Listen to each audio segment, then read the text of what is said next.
woke. I hunted, Rob. I hunted for Tobey Maguire's dick. It looks like Chuck's taking the skin boat to Tuna Town.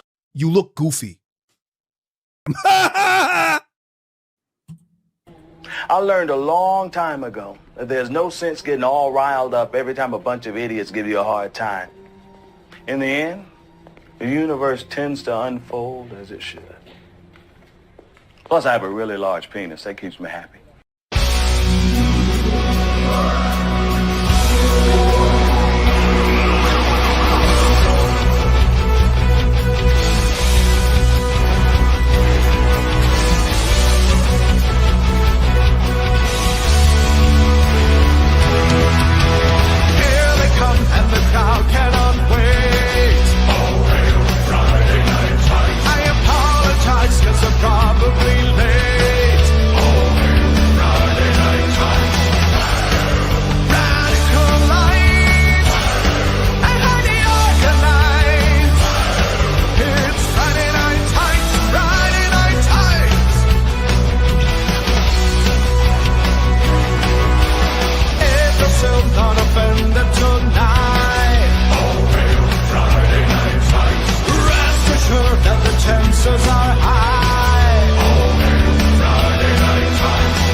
It's almost the noon of night.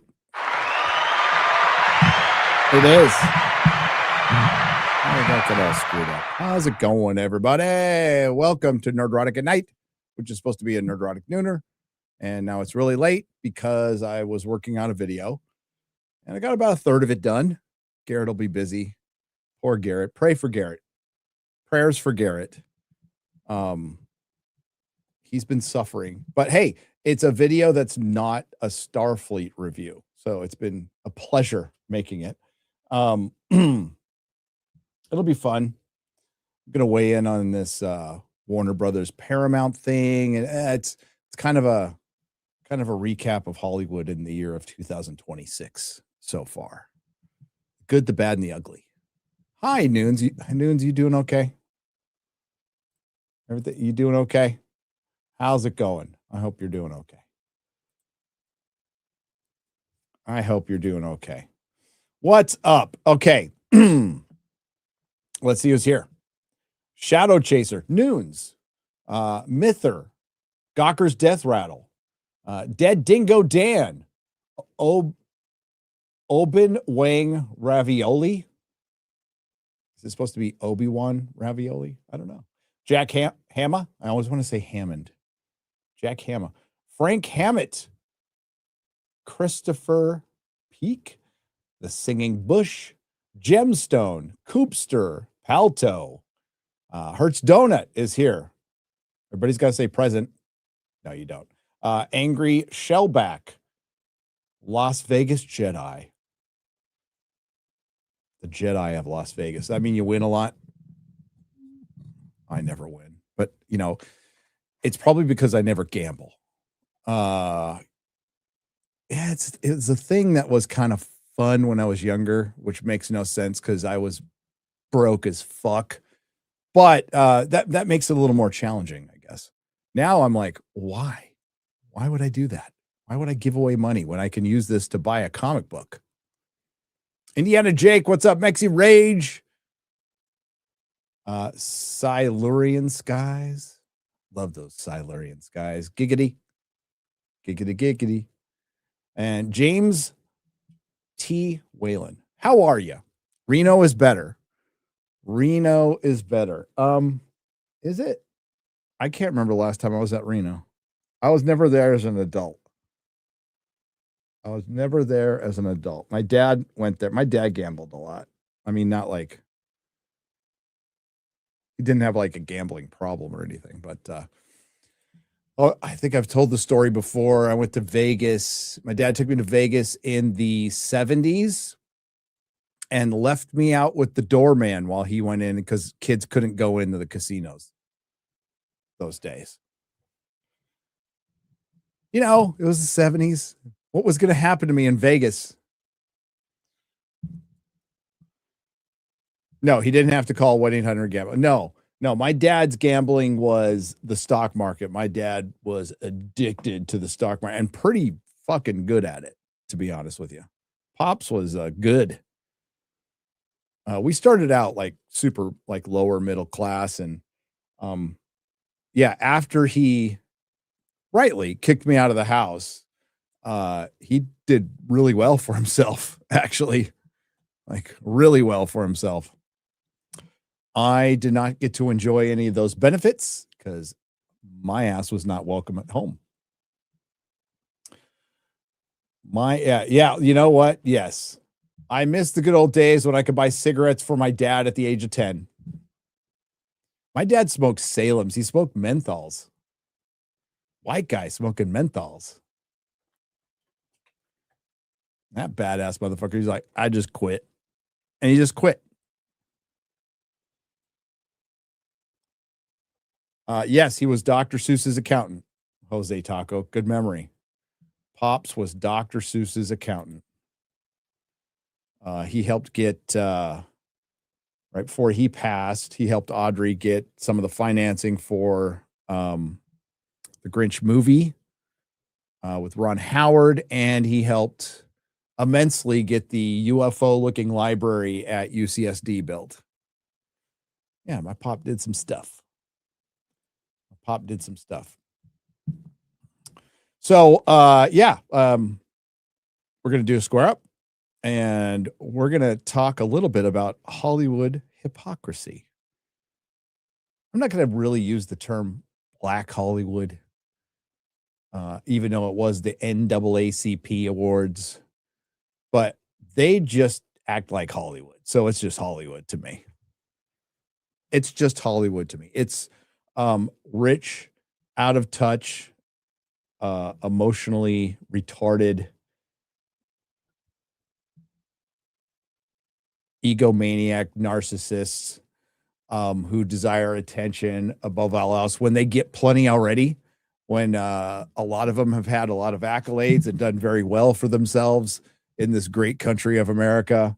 But it's no different than anybody else in Hollywood. I'm not going to single them out because color of their skin. They a lot of them, not everybody obviously, but a lot of them are just acting like everybody else there. So I make no distinction whatsoever.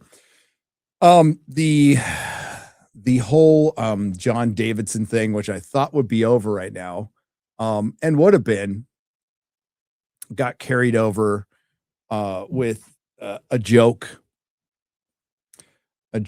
at the end of the award show, a joke by a comedian, which is totally okay. I just put up a post that said Hollywood will never leer.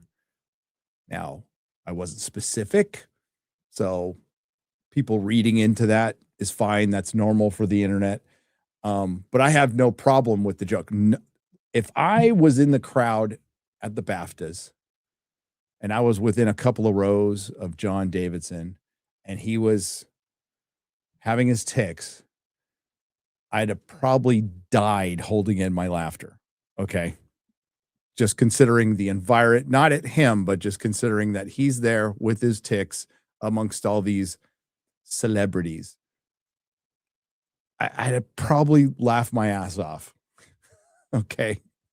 That's just being real.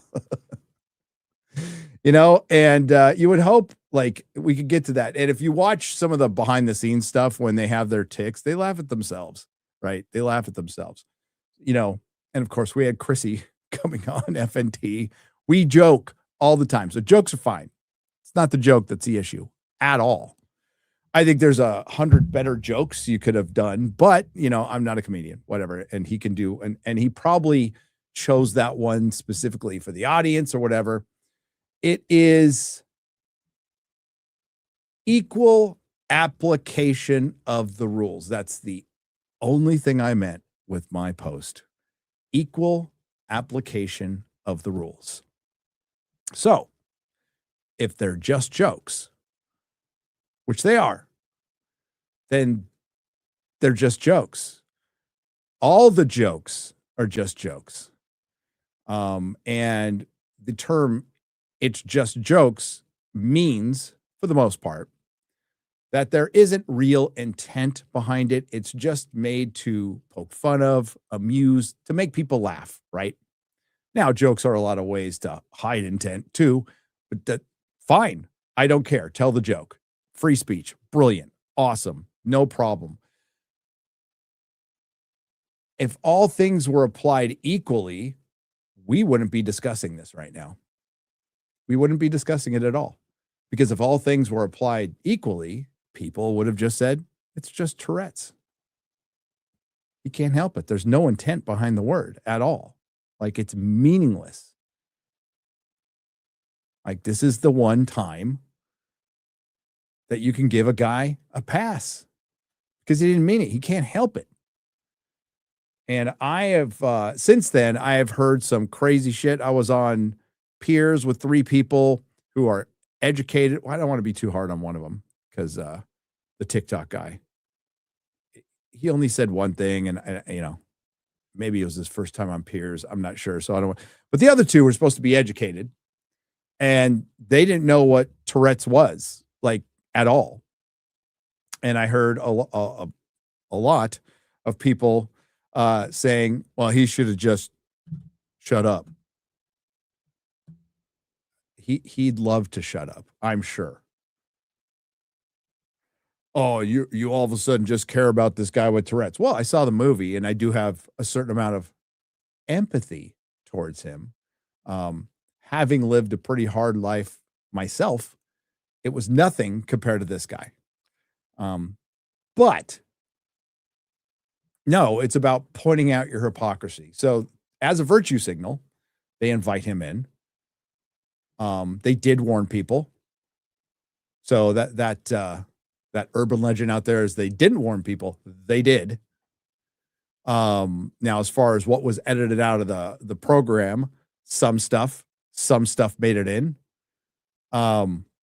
And the hypocrisy is, I would like to see what happens if a white guy tells a certain joke with a certain word. We'll see what the reaction. It's just jokes, guys. It's just jokes.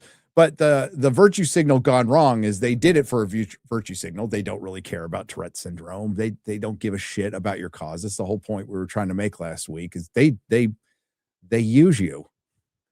They don't care about anything. These are degenerate Hollywood celebrities.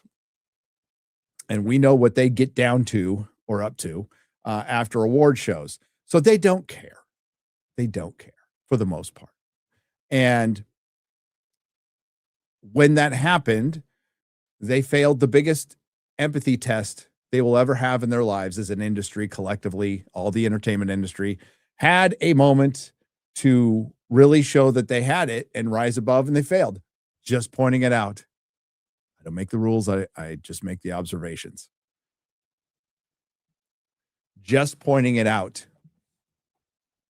So again, equal application of rules. If it's just jokes, which are supposed to have no intention behind them, then you really have to apply that to something that has zero intention behind it. And if people are, he's faking it, I would just say there's a documentary about John Davidson or any other Tourette's one, and you can see that they can't help it. The joke was about, him getting his ass kicked if he was there, right? Like he could have helped it. And again, it's just a joke, whatever. But it's a shame that a word is so powerful because people make it powerful. Of being offended is a choice. It's a choice. Any of you all are on Twitter, I'm sure you get called a bunch of stuff. I get called a bunch of stuff, and we're not going to say it's equal to somebody's lived experience or what. We're not saying that. I'm just saying when we get called stuff, some of us just don't care. Like whatever. So it's frustrating to watch, but it also is indicative of just kind of how things are. You just kind of have to accept it. And we have a lot of work to do as humans. But I'd love there to be a day where we could just all joke about this shit and laugh and like nothing's over the line, right? Just go ahead. And like, you know what? No, I'm not going to like every joke, but I don't have to like every joke, Doesn't mean like nobody's asking for this comedian to be segregated out of society. Nobody's asking for him to be canceled, and he shouldn't be at all. He shouldn't be in trouble. I am just, again, pointing out that we are not, the lack of equality is on full display.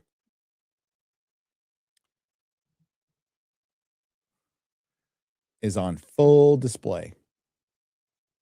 What's up, Mahler? Thank you, Mahler.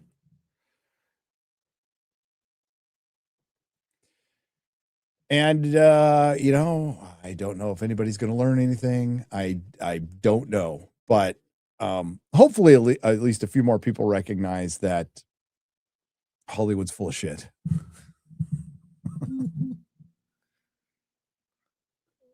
Hollywood's full of shit. All right.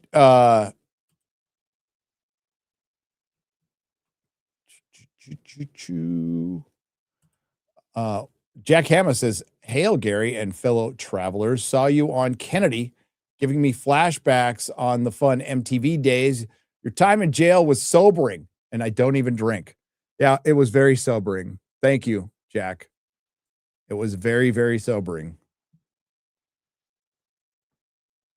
It certainly was.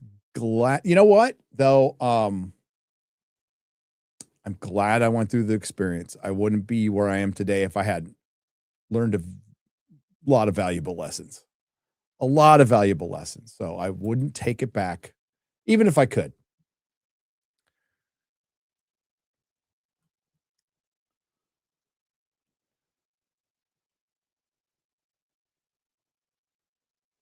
Why, thank you. I mean, I'm fucking old, so thank you. I got some sun today. Walked around in the sun before the storms hit.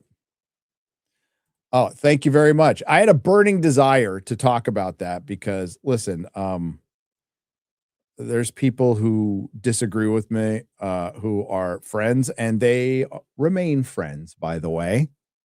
Absolutely remain friends. They have their point of view. I have mine. I just wanted to make sure, hopefully I articulated it well, to where like we're kind of arguing about two different things, which is not new for this sphere. There are people who get really upset when the N-word's dropped, and I'm not asking them not to be upset at all, except for this one case. Like you can even be upset when you first hear it because you don't know, the Michael B. Jordan. He didn't know what the fuck was going on. So that's totally understandable. And you know what? And Delroy Lindo, they don't need to make a statement. Now, I'm not demanding they make a statement. I think they could have diffused the situation, but they absolutely, I'm not going to sit there and go, they need to say something. You know, it's like they don't. They don't. I don't think the BAFTAs helped anything either, but no, it's the act of the Access Media and the Grace Randolphs of the world afterwards, like the black people need safe spaces, and it's like, for fuck's sake, you're in a complete safe space at an award show. You're at one of the safest places in the world. You're not in fucking Compton or Hunters Point or Detroit or Barrio Logan down in San Diego. You're in a fucking safe space. You're fine. You're fine. You're not in Folsom Prison. You're at a fucking award show, getting free gift bags, walking around in your $250,000 suits and dresses. But let's hear about how you're a victim. Okay. You know what? You're just not going to connect with people like that.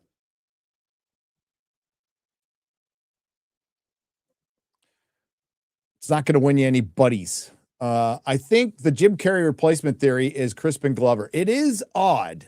It is. I thought at first it was like some AI stuff, but then people have been really breaking this down.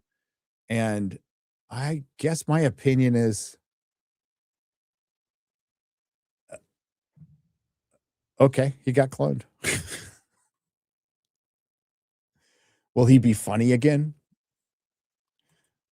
I think he just got a facelift. Giggity. Thank you for the donating a membership. I appreciate it. Memento Mori is a new member. Hail. I watched X-Files when it was on TV back in the day, started from the beginning and realized I missed the first 3 seasons so far, still loving it. You missed the first 3 seasons. The first 3 seasons are some of the best seasons. So you're in for a treat. Dr. Rosenstein, thank you for becoming a member. Doctor. Hey Gary, I'm a year sober. Oh. Yeah, buddy. Did you get your chip? Did you get your cake? You should get a cake for that one. Chip and cake. That's a big birthday. Your sober birthday. There's belly button birthday and there's your sober birthday, and equally important now. Actually, I'd say my sober birthday is more important than my belly button birthday. We can just skip them. Congrats, Fat Baggins. Well done. Sup, Alex. Niger is a new member. Niger. Gary, you magnificent bastard. You were glorious on Piers, Kennedy, and the Geeks and Gamers this morning. Keep being a truth speaker. Hail to the fellowship. Hail. Thank you. I was fired up because I saw the It's Just Jokes crowd showing up, and it's like, oh, really? Okay. Well, I have a little I mean, I am an Africa expert, but I have a little experience about jokes in jokes getting my channel in trouble. A little bit of experience in that. And I'd love to hear your argument. Cool. It's a joke. Great. Fine with that joke. No argument with the joke. Do the joke all day long. Tell it 50 times. It's not going to bother me. And like I said earlier, if I was in the crowd at the BAFTAs, I would have laughed. People. Quick story. I'm at a Charger preseason game in the mid 90s, late 90s. So they suck. The Chargers suck. And then we're at a preseason game. So it's they give away tickets and stuff. So there was a lot of military people there. So the halftime show was Special Olympics. And I'm there with my buddy. I'm going to call him out, Scott Edwards. And we worked at Acura. And we're in my dad's seats, my dad's old seats. He was still around. So my dad was still around at this time. I'm in my dad's seats. And they're doing the Special Olympics. And we have like Downs people doing gymnastics. And then they did a race around the football field, right?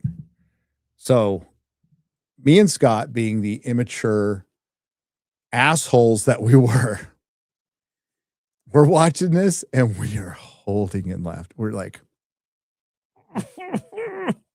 like, and I know I'm going to hell for it. I know, but it happened. And then this kid, this Downs kid, he's fucking awesome.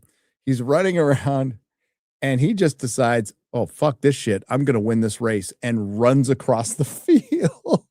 And we died. We were like, we couldn't stop. And then the more we tried to stop laughing, we couldn't. We're getting fucking dirty looks.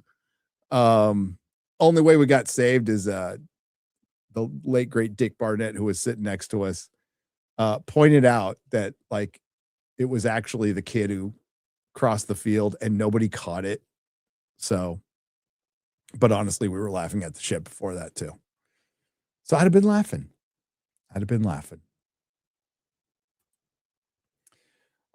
You're a guy. Welcome. Hey, Gary, cheers from both of us. We have a son with a condition beyond his control. We've stood down teachers and doctors. You've got our loyalties. Hail, Lynn.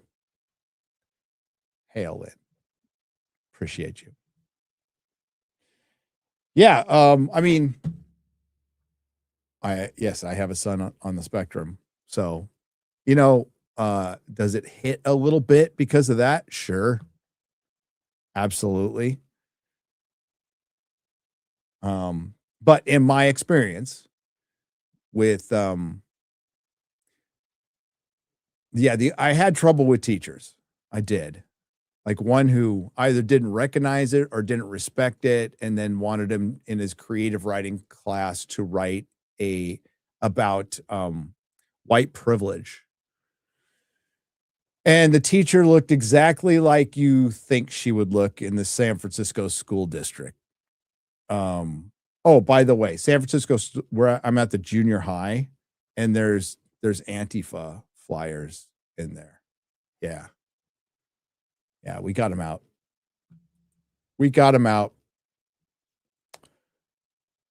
But I'll give the San Francisco school district credit. Before he got to junior high, they were really good with special needs kids, like really fucking good.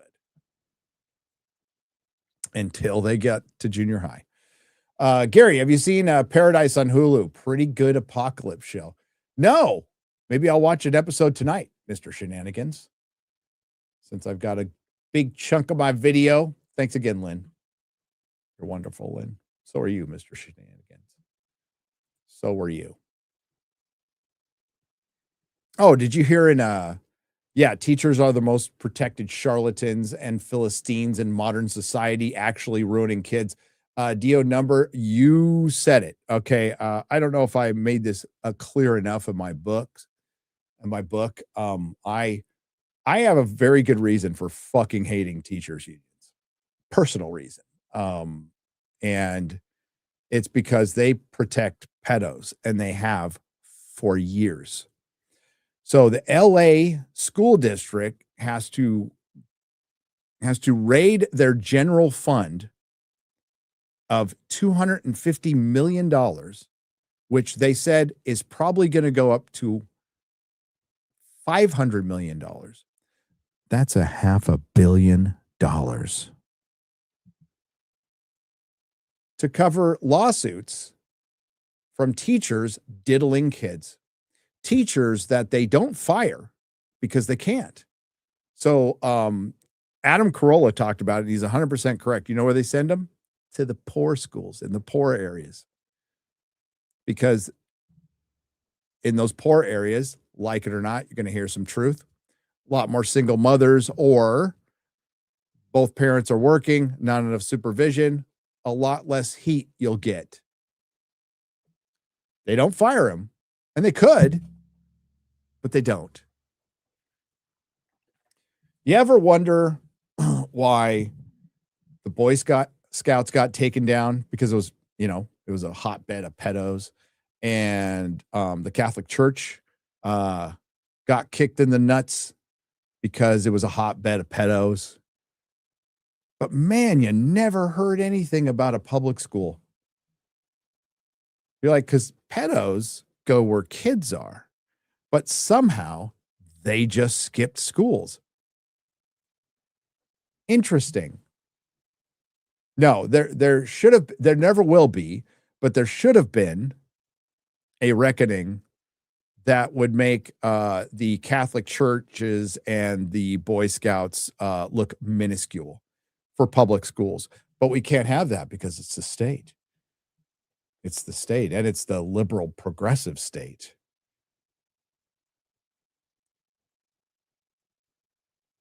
Where we don't practice what we preach. It's all about power. It's all about power. So if we need to sacrifice a few of our kids, so be it. We can't be firing teachers because that would make us look bad and we would lose power. And look at, just go into how powerful the teachers' unions are. They're evil. They should be disbanded. I know not everybody can has the choice of not using a public school, but if you are in the position, I highly recommend it for the safety of your kid. But again, there are some public schools out there that are fine. Hopefully you found one. Hopefully you found one.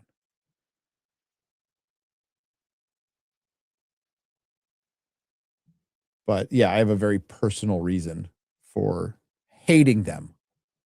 And I always will. I always will. All right. Let's oh my God, there are so many effing articles. I'm going over the WB Paramount sale, and there's like 3 articles coming up every hour. So Garrett, poor Garrett's wondering, like, why hasn't he given me any footage? This motherfucker, this George R. Martin sitting around.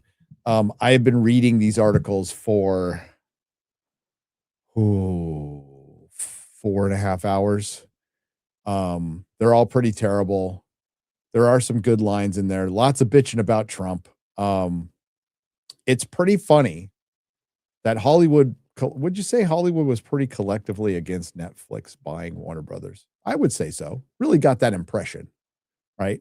But they were like, no, theatrical. Have you heard them in the last 24 hours?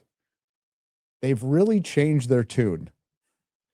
I think they're missing Netflix for good reason. You know, Susan Rice's Netflix, tampons in the men's bathroom Netflix. I think I do think I heard Chris and Alan Ing say today that they had visited and the bathrooms are unisex. So if they're in a unisex bathroom, fine. But it might not be every bathroom. And I know for a fact that there were tampons in the Twitter men's bathroom. So I wouldn't be surprised at all. Either way, Netflix aligns with Hollywood much more politically than Ellison. Now, I don't want to ruin all my video. I think there are a lot of people who think Ellison's like uber based. I'm going to wait. I'm going to wait on that one. Not willing to drop down the hammer of judgment just yet, but I'm just going to wait. But you know who sang his praises quite a bit was Robert Meyer Burnett. About a year and a half ago, I was watching one of his streams, and he's all, no, David Ellison, if they can get this guy in there, this guy's the real deal. He loves movies. He loves action movies. He likes genre, and maybe it could be good. I'll get into it more in my video, but my God,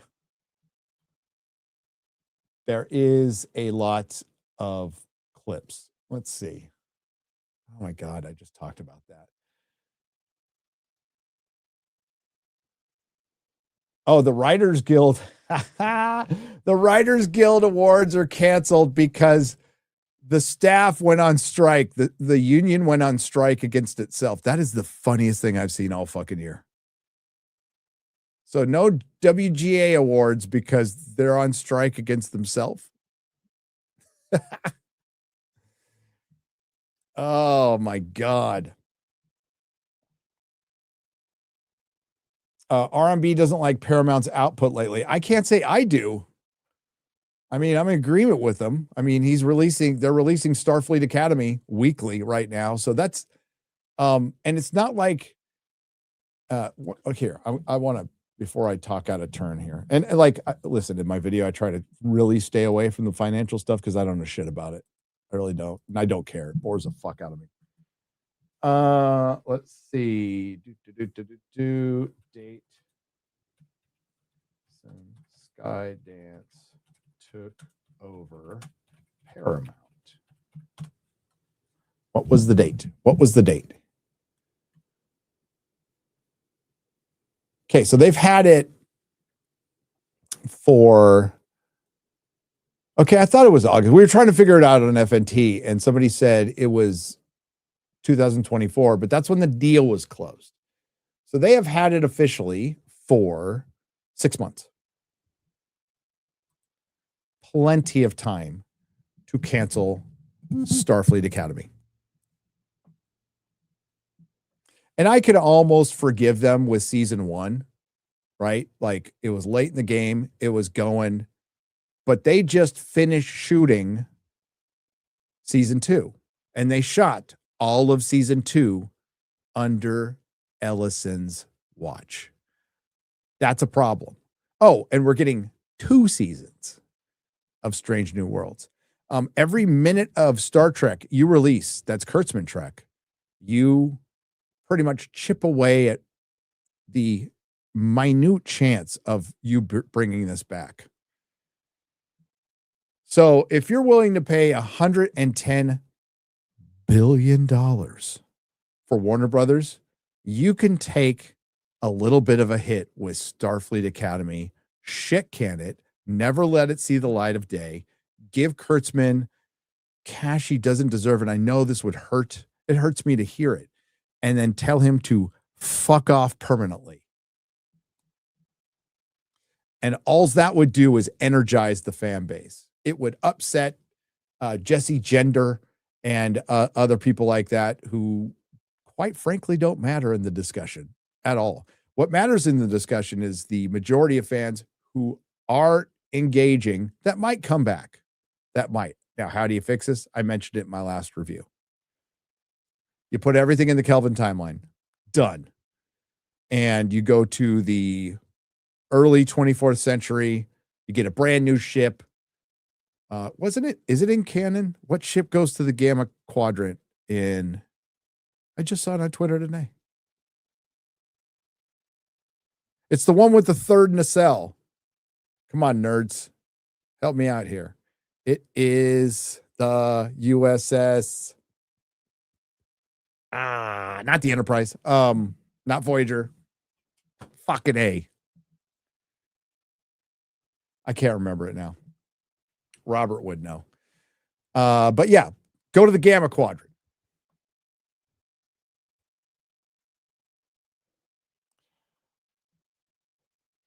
Not Prometheus. No, it's an odd word. It's an odd word, but it's not. I don't think it's a Galaxy class either. It is a.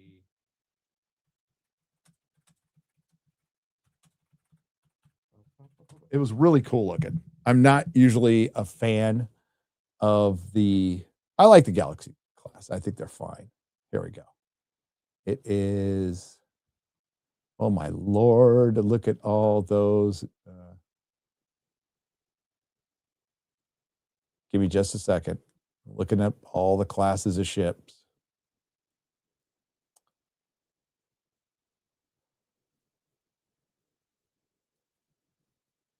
No. Oh my God, that's too much.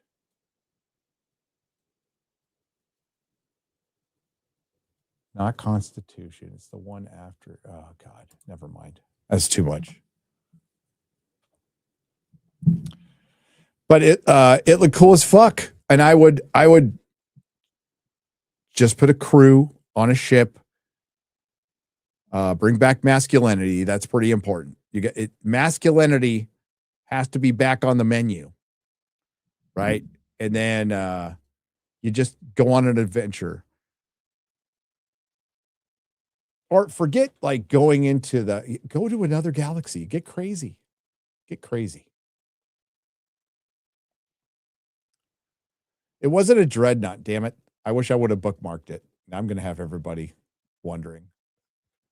Sorry. I'm looking up like classes of starships now, and it's like, oh, fuck. There is the Class 3 Neutronic Fuel Carrier, Class 4 Akira class, Alita class, Alka class, Ambassador class, Angelou class, Antares class. Holy shit. Constitution's the best. Defiant. I love the Defiant. I bought a Playmates Defiant on eBay so I can hang it from my ceiling. But the 3 nacelles looked fucking awesome. I was like, yeah, shit porn. But yeah, so Starfleet Academy is still coming out. David Ellison did give us Jar Jar Trek, but he also made some pretty good Mission Impossible movies and some other stuff. So it might sound like I'm going a little bit hard in Hollywood, because I am. But I will say there's a tiny ray of hope with possibly with one executive. But I would just, Hollywood does not deserve the benefit of the doubt. I would say wait and see before you think it's like mega studios, because that's not what it's going to be. But if we get, I was talking to Jeremy about this earlier. If we get something just fucking normal again, I'm totally happy. I actually don't want like hyper political stuff either way. You're free to tell political stories and all that stuff. I just want normalcy, common sense. I'll believe it when I see it. But this might be the best chance. This might be the best chance.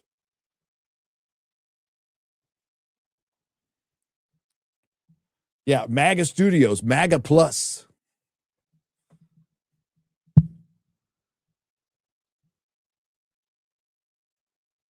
Why would I talk to Jeremy at all? Because he's my friend. He's my gay friend, but he's my friend.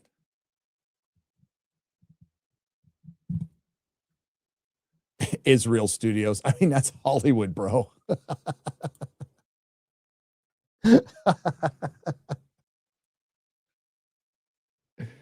Actually, it might be the least Israel studio, though. Although Brian mentioned this on Friday, the consortium of investors they have is crazy. So there's, I think, Jared. I mean, like, if I get any of this wrong, please go to the financial analysts. Valiant. They know all this shit. Who called it, man? Valiant. Who else? Somebody else, but Valiant was pretty much consistently saying Paramount's going to push this at $32 a share. So he was on for that one. I thought it was a done deal. I thought Netflix was a done deal because they have the cash. They didn't have to go to a consortium of investors. Like, they have the liquid and they just go here. And I equated it to selling a house. Are you going to sell somebody who's got to go through escrow? And this might be a bad description. I don't know. Are you going to sell to somebody who's going to go through a month of escrow, or are you going to get that California buyer like Texas has to deal with, who just plunks down some cash? Boom. Now you're going to take that, even if the escrow guy is offering a little more, but I think they've just made the offer too ridiculous. So Netflix was at $27 a share, and then Paramount went to $32. 27 was overpaying for this company.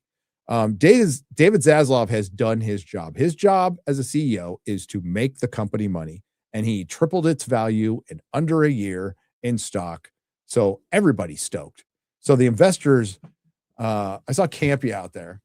He's like, well, on his show, it was some other guys like, well, the investors or no, the shareholders, they might vote it down. It's like, are you fucking high? That is the highest stock price they're going to get. And honestly, I'd sell that shit as soon as it's done because I don't think it's gonna be rough because they are taking on, oh, I forgot the number now. $72. That's how much debt I'm in right now. $72. $72 billion in debt. But they have, as Ryan so eloquently put it, they have the Jews, they have the Arabs, and they have Daddy, who's got a lot of money, third richest man in the world. So there's still some tech money in there, right? But to give Ellison a little credit, his dad gave him a bunch of money to buy a production company. He did well enough with it to buy 2 studios. Holy shit, it's crazy. So Paramount is going to absorb HBO, but they're going to keep HBO separate. I don't know how long that's going to fucking last. And another thing that some people misunderstand on Twitter, not you fine folks, is when I say things like Hollywood is cooked, this is the best of 2 bad options. I mean, for Hollywood, it's not what I'm rooting for. I was actually rooting for Paramount to win this. I actually want Warner Brothers to be solo, but I might be changing my mind on that one a little bit. It might be better with Paramount. So we'll see. We'll see. But yeah, when I say Hollywood's in trouble, it's bad for them. This is fucking horrible for them. There's going to be redundancies. There's going to be massive layoffs. You don't need 2 HR departments. I would argue you don't need one. But yeah, that's going to happen. Now they have committed to 14 films. That's good. That can't last long though. Even though they're going to act like they're 2 studios, eventually they're going to cut back. They need to cut a lot of debt, which means they're going to cut a lot of people. They're going to cut a lot of people. Damn it, I wish I could find that ship now. Because it's bothering me too. I'm sorry I brought it up. But I also wanted to point out that the top IP they have, it's like DC Comics, they own outright. They own distribution. They own everything about it. Licensing. Game of Thrones, Lord of the Rings, and Harry Potter, they have distribution rights, probably some merchandising rights, but they don't own it. They own the right to make it, but they don't own it. J.K. Rowling owns Harry Potter. George R. Martin owns Game of Thrones. And the Tolkien estate owns Lord of the Rings. Here's your problem with Lord of the Rings. You can't go forward at all. So all you could do is make Hunt for Gollum or prequels. And I'm talking about movies or shows. There's not much you can do except for tell side stories within the main story. Warner Brothers does not have rights to the Silmarillion, which is unbelievable because if you were going to buy anything where you could make some potentially good Lord of the Rings, you would get the Silmarillion. You would get the rights to that immediately. That's your only option with that. So you can't move forward with that. You can't move forward with Game of Thrones because George hasn't finished the book. But you can't make prequels all day long, right? But you can't move forward. And you can't really move forward with Harry Potter outside of remaking the show. Once you're done with that, well, what do you do? Now, DC is the one that's endless, that you could do all kinds of stuff with forever. The problem is your 2 previous regimes have been fucking idiots with it. Absolutely. Went back and watched Man of Steel again. And I still have. I was never. Okay, so the one thing I wasn't, there's 3 issues with that movie that people talked about when it came out. And it was Pa Camp, which is still fucking retarded. Like, I'll never like that scene ever. There is breaking Zod's neck, and then there's absolutely destroying the city. So the absolutely destroying the city part never bothered me.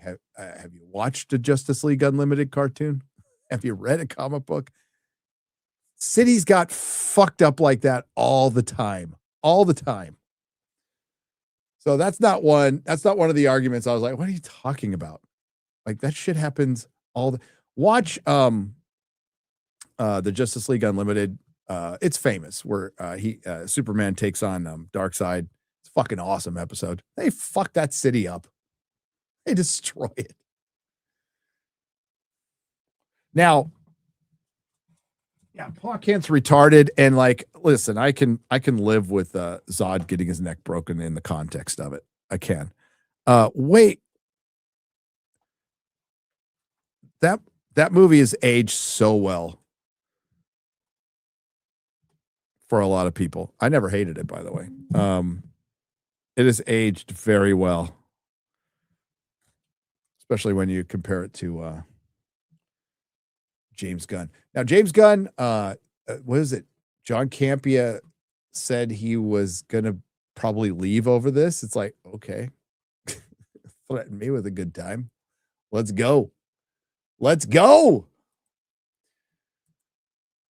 I think their best course of action is do a bunch of stuff that is not interconnected.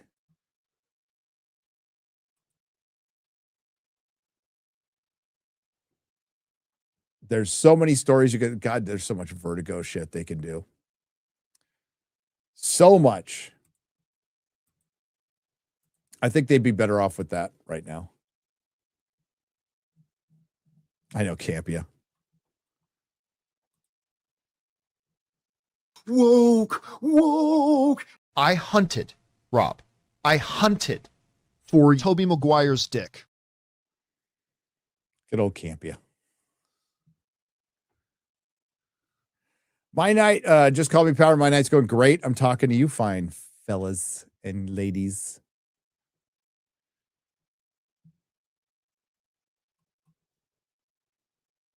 I was trying to look for that ship, but I can't find it now. Hang on. I'll try one more search.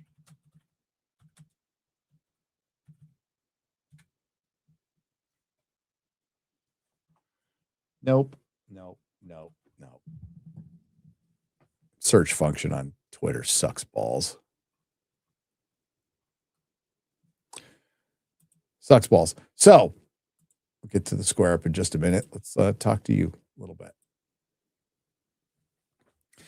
But yeah, I was just it's a Man of Steel is a toned down Zack Snyder movie. And I think because Nolan was involved with it, pretty involved with it. And I think that helped. Oh, what made me go back to the old mic? I was getting a weird electromagnetic feedback on the other one.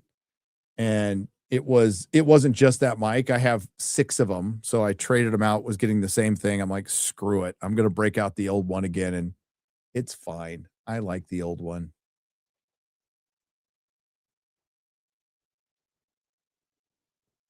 It never does get old, does it? It doesn't. Constantine, I think they're still doing Constantine too.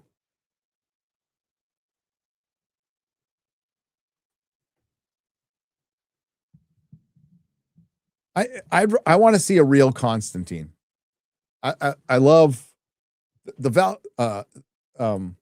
Keanu Reeves Constantine is great. I freaking love it. Got it in 4K, but I'd like to see a real one. That fucking Jenna Coleman playing his, oh God, in Sandman. That was the worst.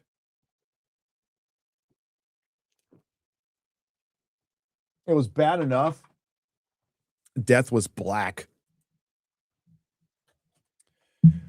But then it's great. If you want to see what's going to happen to Harry Potter, go just see what happened to the Sandman show. You comic fans, my fellow comic fans, will remember what a sought out property that was. Like, people were dying to make it, and they were going to make it a movie. Then they were going to make it a show. Then they were going to make it a movie. And it was tailor made, I think, for television. I think it's not my favorite story at all. Hail Kelly Jones and his fucking amazing art.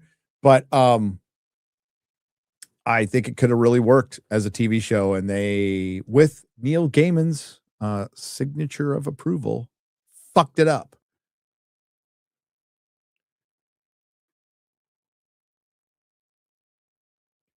Yeah, like a proper Flash movie, a proper Green Arrow movie, a proper Green Lantern. They have so much. And like, what's James Gunn doing? Supergirl. It's like, what?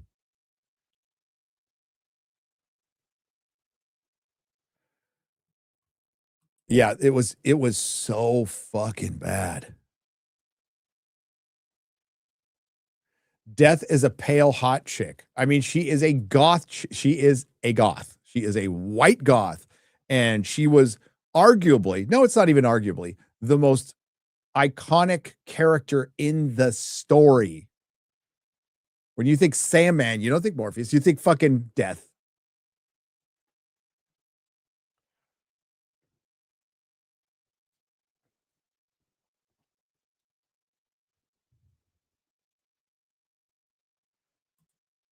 Yep.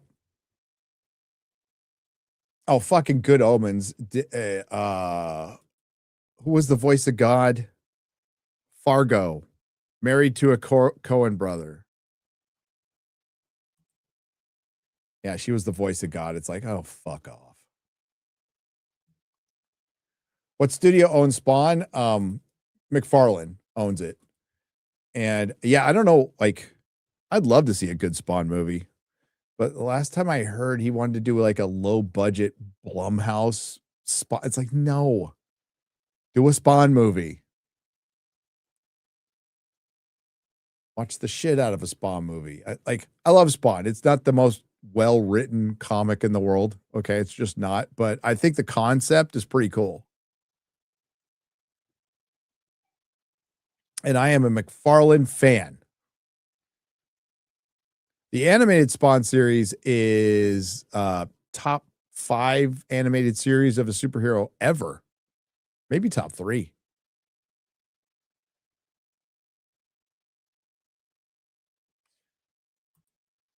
I've been watching Highlander leaked pics, and I'm not sure. I know Cavill will fight to keep the lore. Your take? Dave Bautista is a big fucking red flag for me. I don't like. I like him fine as Drax, and I don't like him in anything else. Anything else? He's not a very good actor.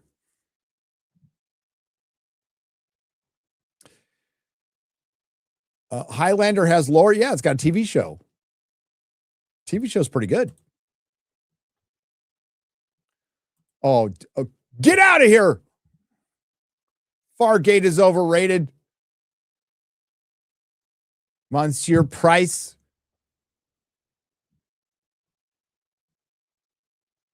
Dare you say that? Not in my house.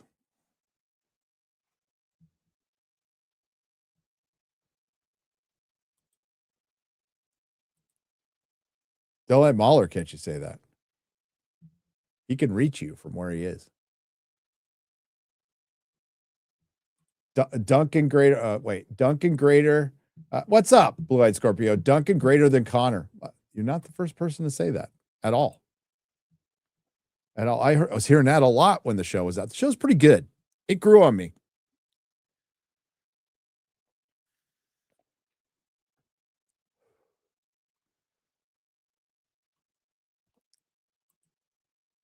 I love tacos. We could talk about tacos all day long. Any San Diegans in the chat?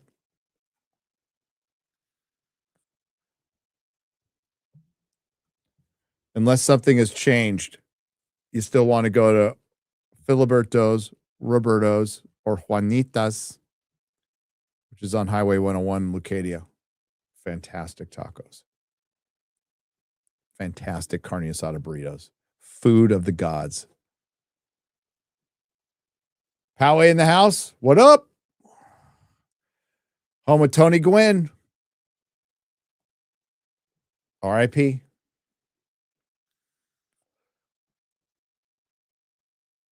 Not in San Diego, but I lived in Vista once. I went to jail there. Vista's like the one North County city that I didn't live in, except when I was in jail. So I guess I lived there.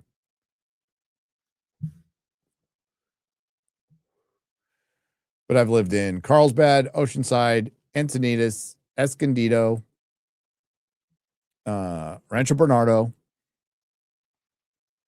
No, I didn't live in Valley Center.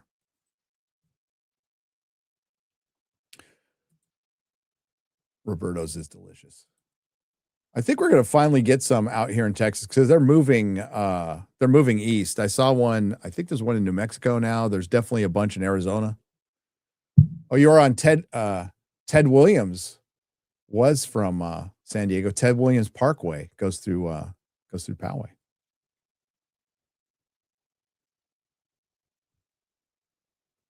Is there a Roberto's in Bedford, Texas? Holy shit, I got to go to Bedford, Texas.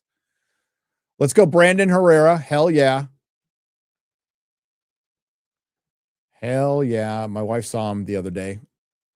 She went up to his veterans event that he did, which was awesome. He's a good dude.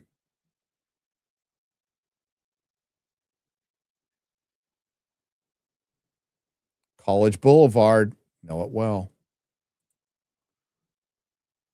Know it well. Okay, let's get to the square up and we'll chit chat in between.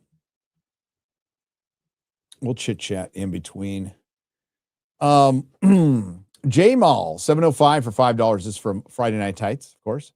I was pretty excited for Street Fighter until I looked at the IMDb and saw that it was written by one of the geniuses behind Cap 4. Well, hopefully the other writer does a better job. That trailer was pretty cool. I like the trailer. I did. But, how many times have we seen a trailer? That looked good, and the movie was shit. Big Boss for $3 says, hey, Gary, been a while. Did you and the rest of the fellowship ever talk about the new upcoming Spider-Man Noir series with Nick Cage? We did. We reacted to the trailer, but Amazon was ruthless with that thing, and they blocked the stream, so we had to cut it out. I'm actually excited for it. I am, because it's Cage. It's Nick Cage. And the Spider-Man Noir story is pretty good from the comic books. I'm not going to say it's like the greatest thing I ever read, but I own it and I liked it. And anything that's even remotely pulp, I'm into. So hopefully it's great. When does it come? Does it come out May?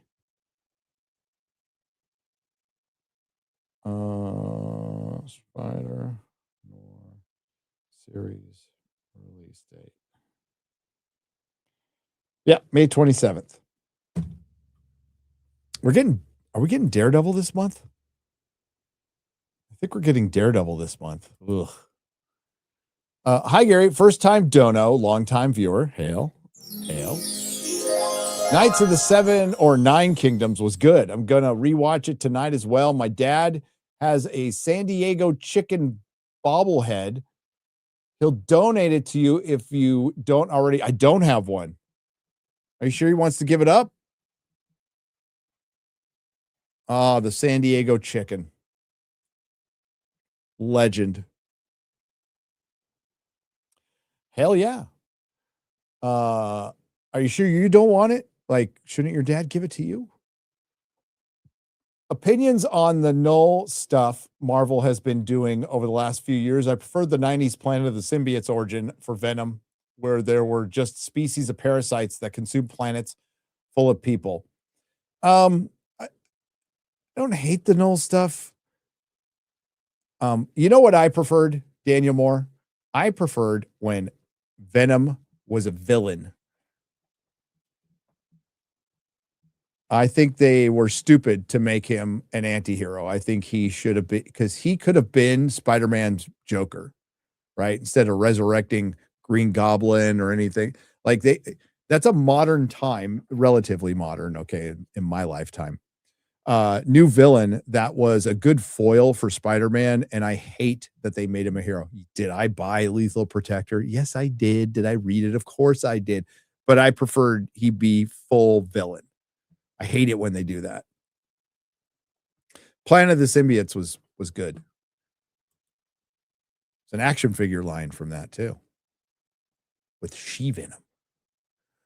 Oh my God, Zodlander, brother.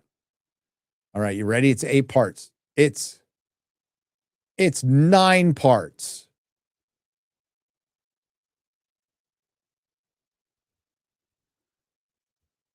I'm pre-reading a little bit. Okay. I wanted to say that I've been putting together a private YouTube playlist during the last year, 2025 and onwards, and I'm calling it Freedom of Speech. And for some reason, lots of your videos appear there. Really. It's not a playlist of opinions that I totally agree with, but it's a list of videos that I still feel that those people have right to use their voice and opinions. It's not about if I agree with the people and are speaking or not, although sometimes I do agree with them. It's about people being able to speak their minds and letting others know their opinion, even if they agree or not. Free speech is one of the most important things of a free society, and that is just one of my opinions. To be clear, I'm autistic and I have ADHD, and I have other disabilities that make me not able to always complete tasks. So there might be times where it will take long, or I'll have to change the list. That's totally okay.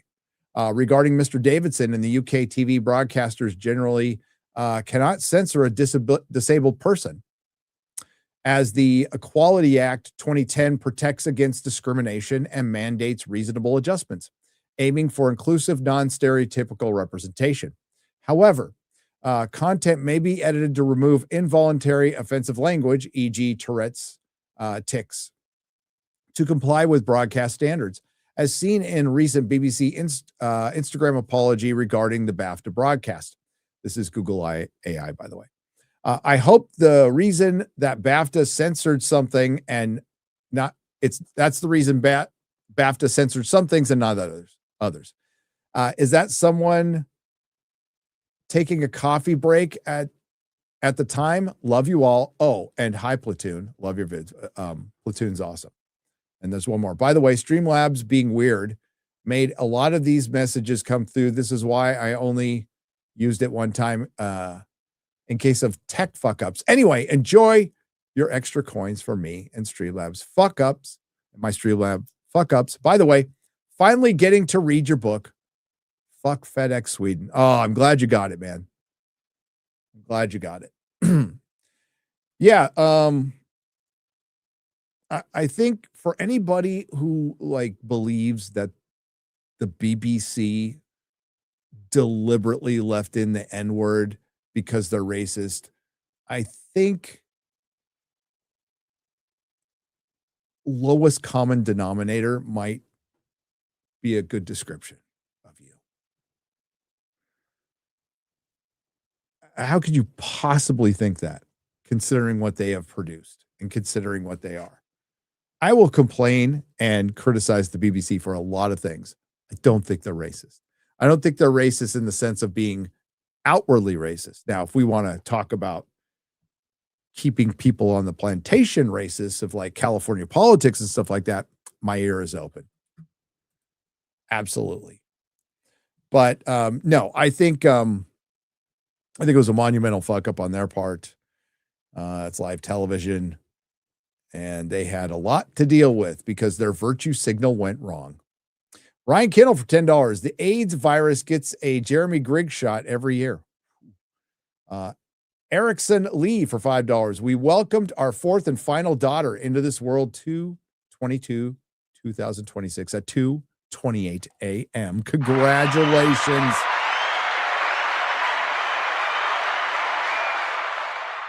Gary, I bet Grace Randolph silently likes you. That's why she responds to your posts. I'm sure that between you and being an Africa expert and her Tourette's, Grace Randolph is going to lay you down in a bed of roses. My wife might have something to say about that. Thank you, Bat Perez, for $30. Yeah, she doesn't block me. That's weird. She blocks everybody, right? And when I was on Real BBC and I responded to her saying, "You're fucking retarded," I did it specifically to get blocked. And I didn't. I was so disappointed.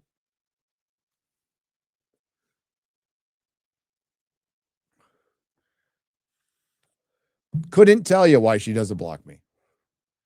I'd block me.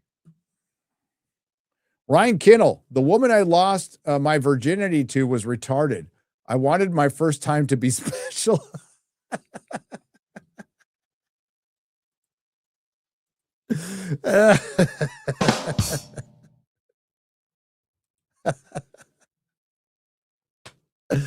Ryan Kinnell for $10. How do you kill a retard like Jeremy? Give him a knife and say, "Who's special?" Oh, shit.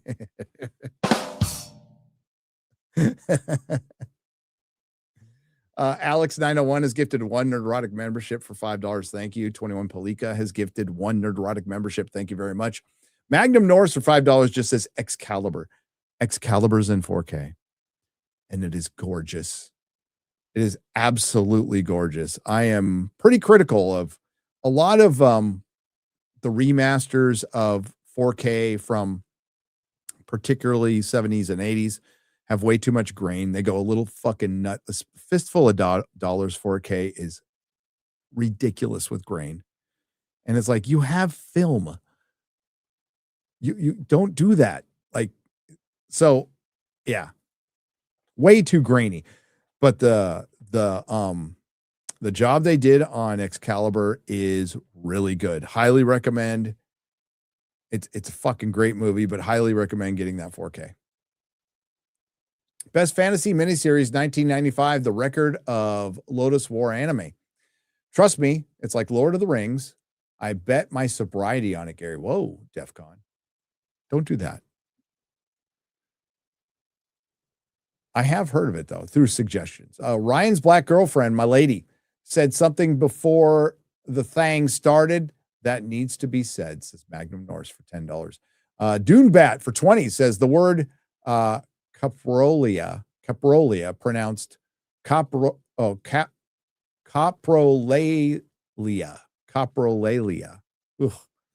Literally translates as dung speech, or in modern vernacular, shit talking. Does it? Mistborn for 20 says a great example of AI videos to check out are Skybrows. He took Amelia from the atrocious propaganda game and made a fantastic music video called A Million Amelias.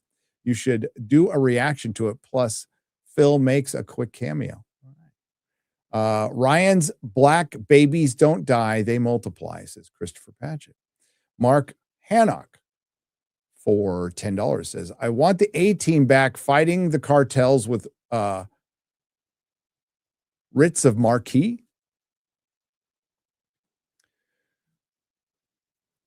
I missed the A-Team. So many bullets were flying and so little blood was shed. The King of History for $2. A protag son is killed.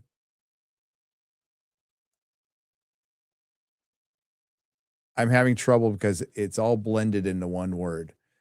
A protag son is killed at a pro Targaryen son is killed at the Red Grass Field flashback. But it was all put as one word. I had a little trouble with that. We don't want to spoil anything, but next season of Night of the Seven Kingdoms is the Sworn Sword, and they go to Dorne. Dunk and Egg go to Dorne, and they encounter a creek that was dammed. I won't say anything beyond that, but it's very story driven. It's very character driven. So you're not going to get any jousting, but you are going to get a lot of flashbacks to the Blackfire Rebellion, which I think could be very interesting. Dunk and Egg was great. A standout, says Jackson Cagle for $10. It absolutely was. I believe it will be the best show of the year. Maybe I'll be wrong by the end of the year. It is awfully early. We do have Mobland. We do have Landman. We do have The Gentleman coming out. One Piece is coming out in 8 days. 8 days to One Piece. But yeah, it's fucking great. Doctor Who needs to stop at the Husbands of River song. That was a good send off for me. Everything that happens after that made no sense and needs to be erased, says Captain JPS for $10. There are some Capaldi, I always do that, Capaldi episodes that I love. Absolutely love. But not enough. Not enough. But I'd say, I mean, season 8's pretty good. Mummy on the Orient Express is really good.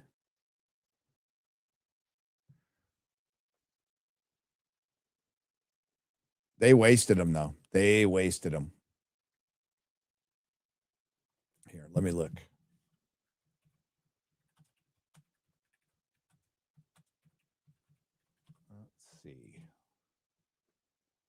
Let's see the list of episodes from season 8.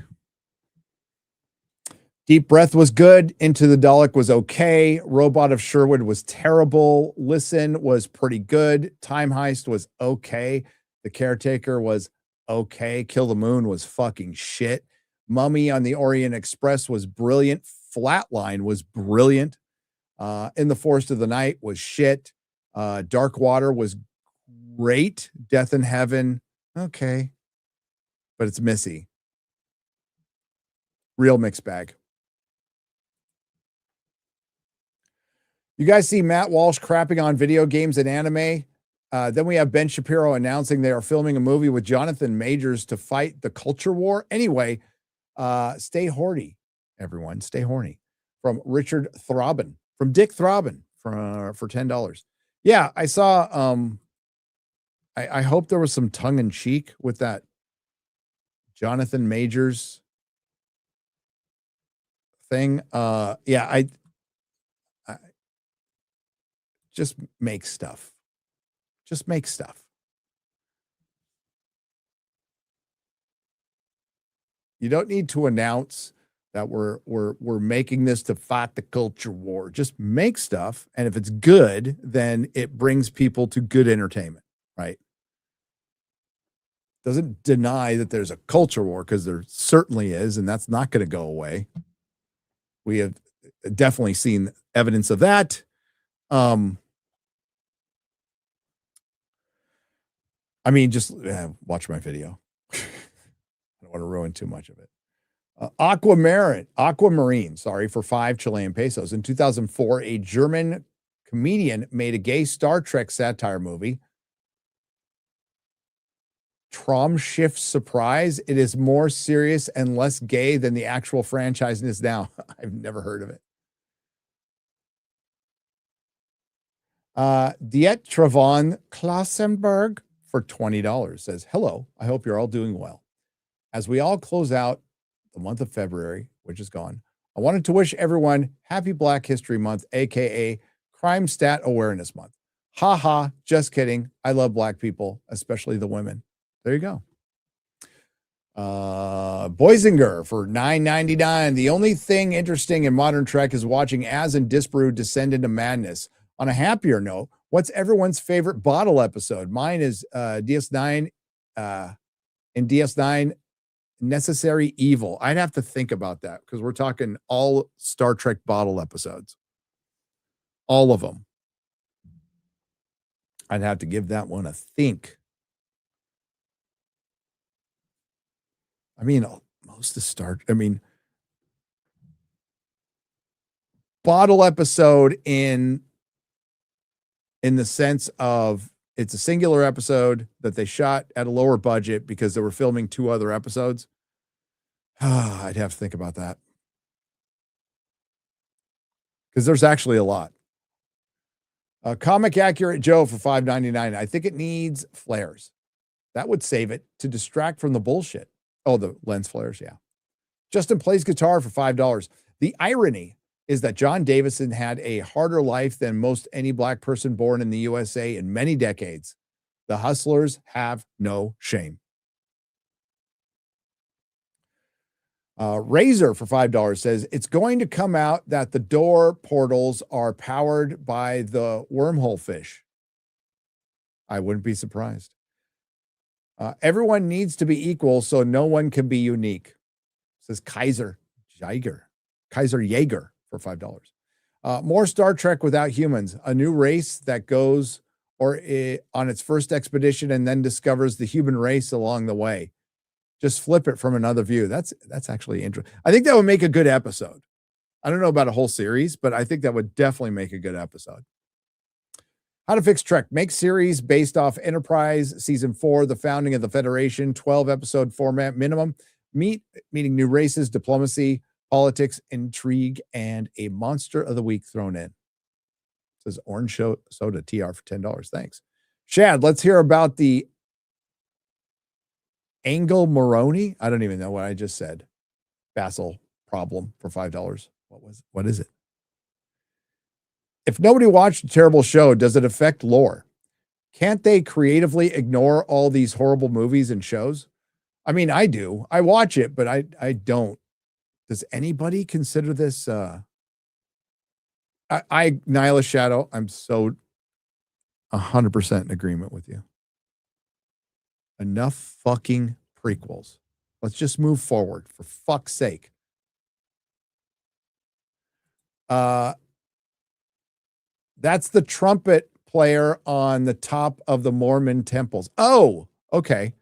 So there's a Mormon temple in La Jolla, California, near La Jolla Village Drive. And they have the what's her name? Tony Maroney? Angel Maroney. Oh, it said Angle. It said Angle. That's how it was spelled for me, Memento.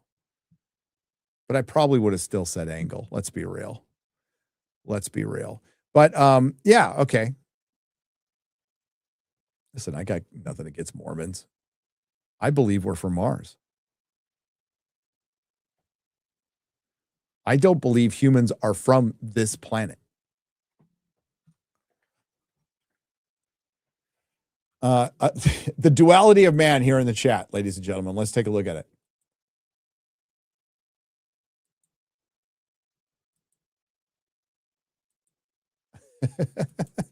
Like right after each other. I love it. Yakub made us. I had a friend named Yakub Abuath. Good dude.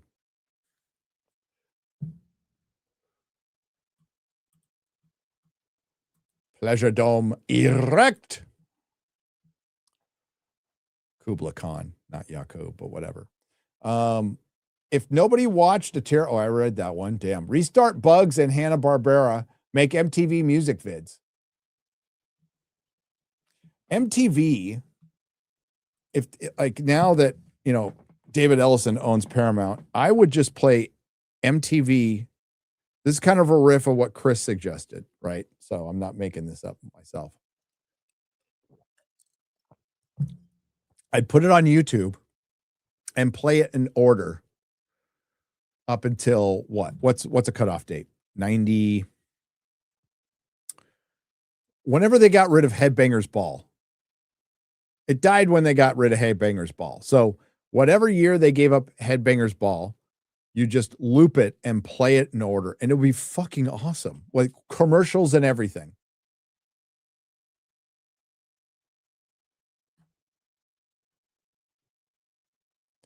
Yeah, it was a trip talking to Kennedy. That was so real.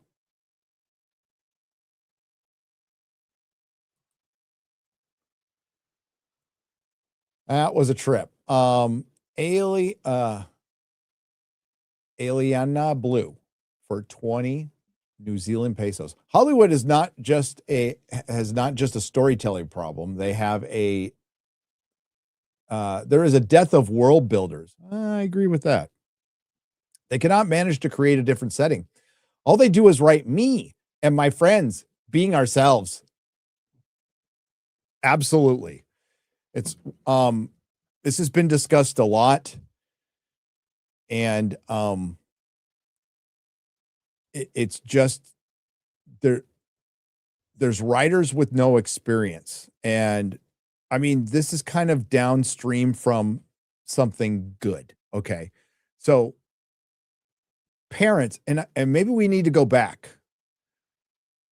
So parents in my day, us Gen Xers, weren't super supportive of, I want to be an artist. I want to be a musician. I want to be a writer. They're like, you ain't going to make it. You need to learn an actual skill, which is still good advice. It's like, be those things, but you need to learn a skill. That's what I told my kids. If you want to do something creative, cool, but you need to learn a skill just in case it don't work out. But most of our parents were like, no, I could do that gay shit. It's not the exact word my dad used. He used the F word. When I wanted to be a comic book artist when I was like 10, right? I want to be a comic book artist. Because I draw. I don't do it much anymore, but I draw. I'm okay. I would never call myself an artist at all in any way, shape, or form, but I'm okay. And yeah. So dreams dashed. Then I learned an instrument. Dreams dashed. Well, then I screwed up my life. But we have a lot of parents now who are super supportive, and then will pay $100,000 to send their kids to like the San Francisco Art Academy or whatever the fuck it's called. And then there's like these basically these factories that are producing kids through their art school with the promise of, we can find you employment, which is utter bullshit. And now we are stuck with a bunch of writers and artists who all they did was watch other TV, read comics, read books, and didn't really live life. Kind of important for a writer to have life experience. Like, I'm not necessarily, it would certainly help if you did things like travel the world. And, we had writers who fought in wars and were cops who had careers, did things. You don't necessarily need to travel the world, but you do need to travel to different parts of this country. So you see how different people act. You get experience in life. Now we just have, this is a riff on Buffy. This is a riff on that. So it's music sampling. It's pretty much what's happened to music. It's a bunch of sampling, and now they're sampling of sampling and copying of copying, and nothing is original, and it lacks soul. And then we have writers who don't even think about, we're in 1,000 years in the future. And if you give this a little bit, like the fact that if I've given it thought, then they should have given it thought, because I'm not writing the show, but I've still given it thought through my reviews. I'm like, well, 1,000 years in the future, we'd talk different. We probably couldn't even understand what the English language would be in 1,000 years. It would be nothing like how we're talking now. How do I know this? Go on YouTube and listen to how we spoke English, or they spoke English just 500 years ago.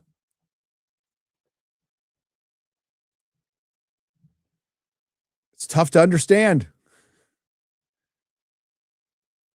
On Forbidden Frontier, we were reading letters, witness accounts of the Peshtigo fire, which was 100 years ago, a little over 110 years ago. And we just talked different back then. It was actually better, but we talked different back then. So go 1,000 years. So what you make up for that with doing what they did in the original series.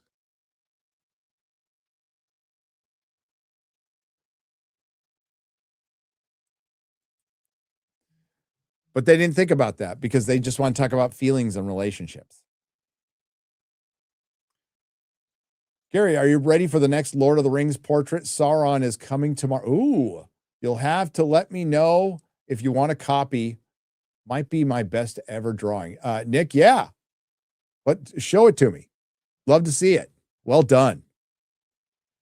Damn it, Shad. Does the ornamental piece on the back of Baelor's helmet affect your breakdown? Could be like a can opener. I've been chasing you in chats, says Kevin. Shad is weaponizing his autism. Shad loved the show, though. Absolutely loved it. Plot twist, Dora works for ICE. Dora the Deporter. Oh, dildo shaggins. Yes. You want to subvert expectations?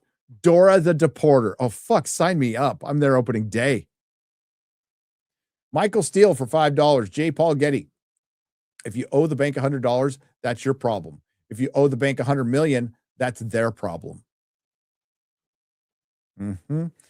Nicole Ackerman for $5. Ryan's Leanna song needs to go platinum. Sounds like something that would be actual music.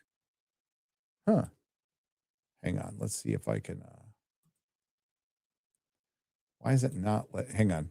Do you want to take a life? Do you want to cross that line? Because it's a long way back from hell. It is stuck. I was going to upload. Oh, maybe I can do it this way. Hang on. Want to hear Ryan sing? Do you want to hear Ryan sing?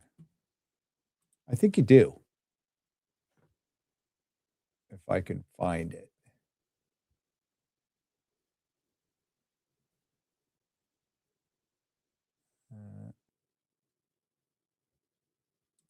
Is that it?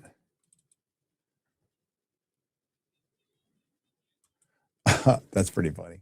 No, that's not it. Oh, there it is.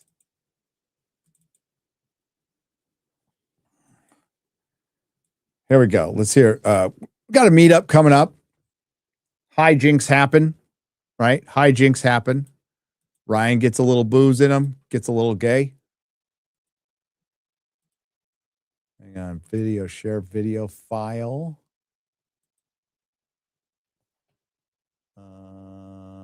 There it is. There it is. There it is.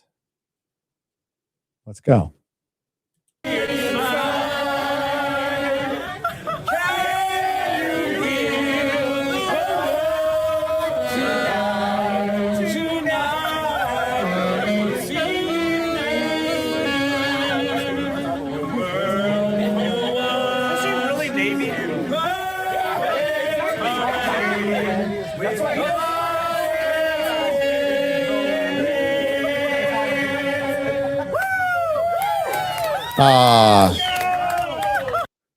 I have another one of Ryan singing too. Hang on. This one's pretty funny.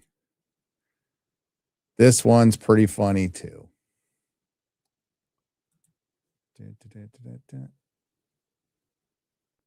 As long as I can find it. God, I've got so many files. Here we go.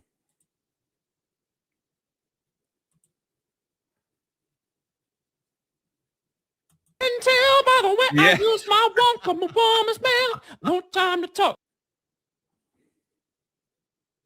You can tell by the way I use my one from a woman's mail. No time to talk. You can tell. There's a better one. Hang on. There's a better one. There is a better one. Let's remove from studio. Remove from studio. It's the Ryan singing hour. Ryan 1. I needed Ryan 1. There we go. Can tell by the way I use my one from a woman's mail. No time to talk. I hope this dude gets robbed by a fucking migrant and raped on the way home.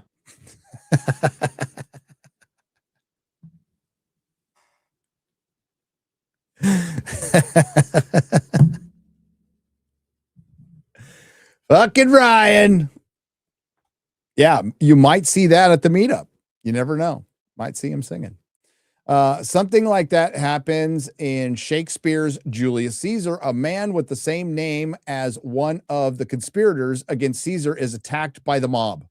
Oh, okay. That's in reference to some filmmaker in Australia was like, I'm not John Davidson. I don't have Tourette's. I wasn't at the BAFTAs. Please stop sending me death threats. But guys, it's just jokes. It's just jokes. Have you noticed that the first time they've all heard someone be called the N-word off script, yet for years called people racist for dumber reasons? This is Alucard. Yes. It's a very charged word. Gets a lot of people upset. It's got a bit of a history, so it's understandable. But I think a lot of people are like, in this case, maybe just think about it. A lot of people didn't. Mike C for $10. Gary was on Peers with Brianna Joy Gray. I matched with her on Tinder back in 2018. Nothing happened. Wouldn't have worked out anyway. Which one was that? Was that the Zion lady? I got to look her up now.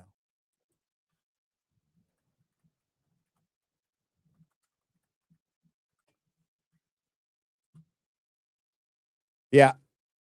I say Zionist lady. The Zionist lady. It was all Zionist propaganda. Blah, blah, blah, blah. It's like, oh my God.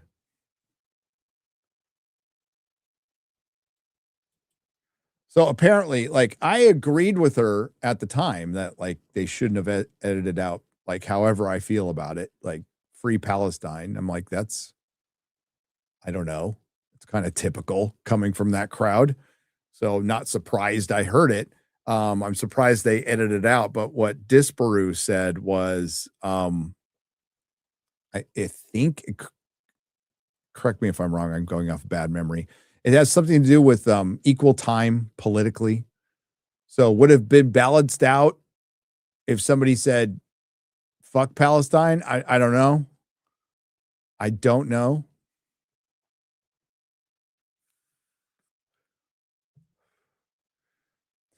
Equal time politically is something it's a law in the books here that the FCC rarely enforces. I mean, just see your latest Stephen Colbert episode, but I don't know if that's the deal, though.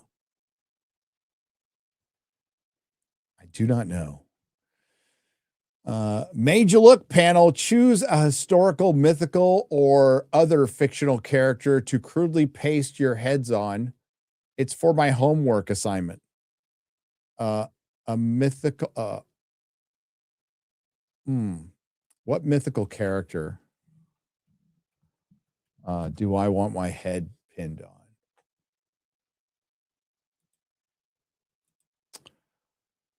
Minotaur. For obvious reasons. Feminism killed open debate, cognitive problem solving, and understanding separate points of views. Shout out to the fantastic channel that explains these problems. Oh, it says psychomath because it's actually spelled ho-math. What's ho-math? It says ho-math, guys. Now he puts in parentheses psychomath, but it's H, I think 0 and E, which might mean something else. But now I'm seeing ho-math, Judah, for $10, and I'm thinking, what is ho-math?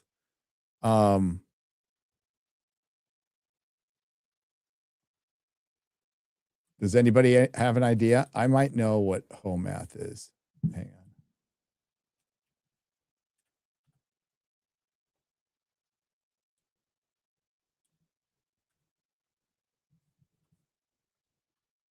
No. Okay. Just a moment.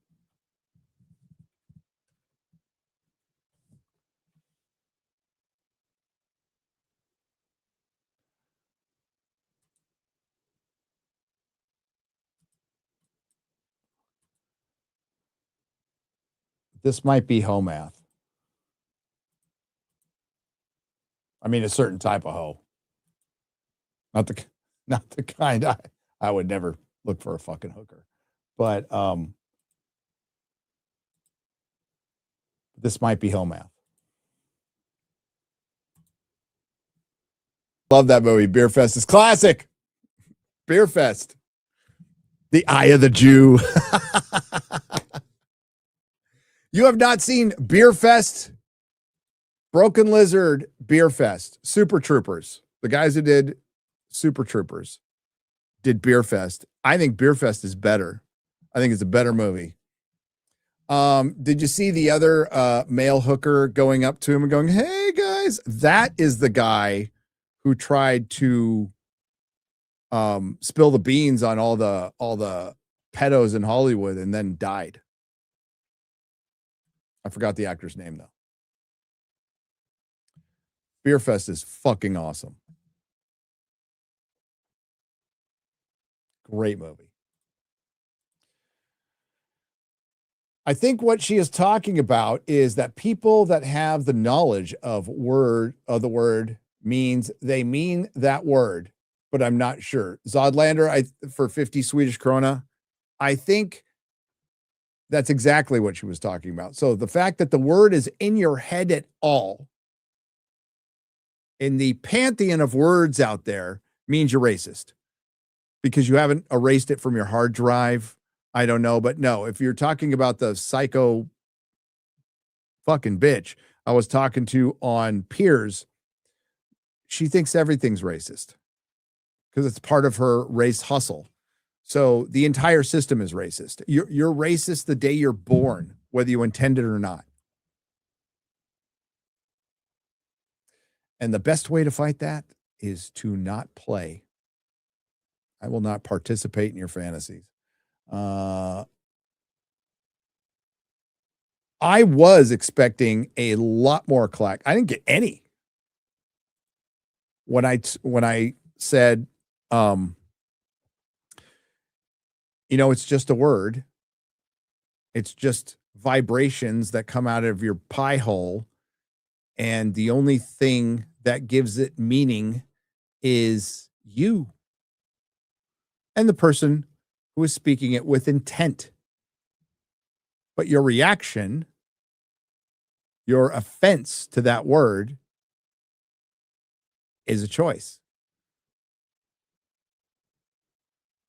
The word's horrible to them. I understand it. And like I said on the show, it's not anything I'd say. But that's a hard truth. And the only time we as a society get past it is when the word has no power anymore, which means laughing it off. And then once it doesn't have any power, maybe people stop using it. So I think, I think taking the word back was a step in the right direction, honestly, of taking that power back from the word. So it's a process, obviously. And taking the word back was depowering it. But then, it's amazing. Race relations have gotten tremendously worse since the Obama presidency. Kind of an amazing coincidence. And man, it's fucked up to hear, but that's the only way we get past it, or we never do,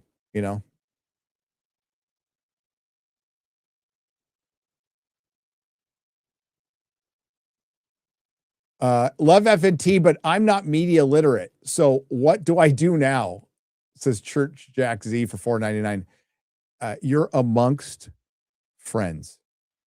We are media illiterate, according to the media illiterate folks out there who will post random scenes from India, from the Marvels, and say absolute cinema, or some pretentious film school twat whose parents paid $100,000 to put them through a film school, where the only way they've been able to use that education is to work in a coffee shop in LA. So, yeah. Oh, you don't understand pretentious movie of two lesbians with cancer sitting at a table for 2 hours expressing their feelings. Idiot. Or you don't my favorite, guys, was you don't understand Joker 2. It's a masterpiece. You're media illiterate if you don't understand what Todd Phillips was trying to do. He made a film that was a complete reaction to the first film that horrified him because he didn't want to be associated with the quote unquote incels and chuds who liked the movie in the original, because it's certainly a criticism of what he thinks it is. So he decided to flip it on its head.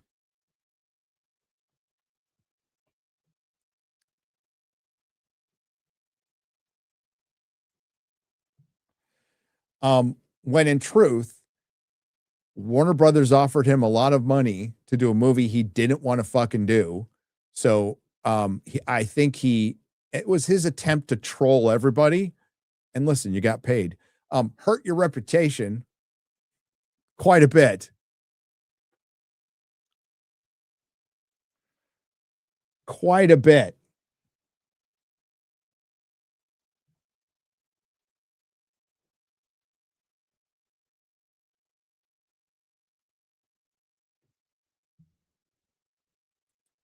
Listen, I don't hate Todd Phillips. I think Todd Phillips has had some really good takes about comedy, and I think he is a pretty good director. But Joker 2 was a fucking slog. It was, oh God, it was torturous to watch. I like the first one a lot, but the second one completely shits on everything the first one was about. You know what? Kind of like Peacemaker, the Peacemaker series. What they set up with Peacemaker in the Suicide Squad was pretty good. And then they shit the bed for 2 seasons on Peacemaker, which, I mean, season 1, a lot of people like season 1. I thought it was garbage. Absolute woke garbage.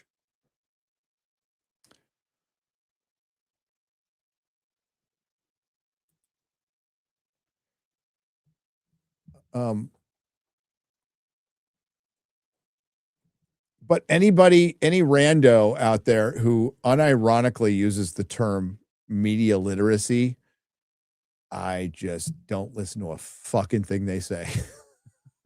It's not worth your time. I understand film more than you do because I went to class for 4 years and studied film and regurgitated information from a film professor who failed in Hollywood.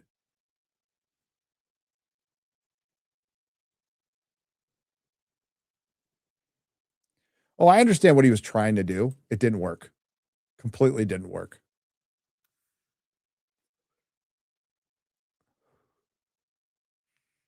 But you know what? Those who try the most fail the most. We'll see what he does next time. I'm guessing Hangover Part 4. Hangover Part 4.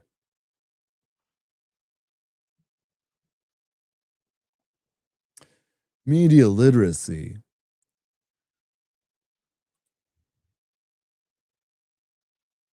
Grace has Muppet mouth when you pause her video.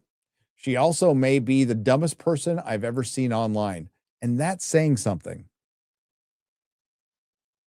Sean Hart for $4.99. And that should give everybody hope. You want to make it on YouTube, guys and gals? Grace has almost 1 million subscribers.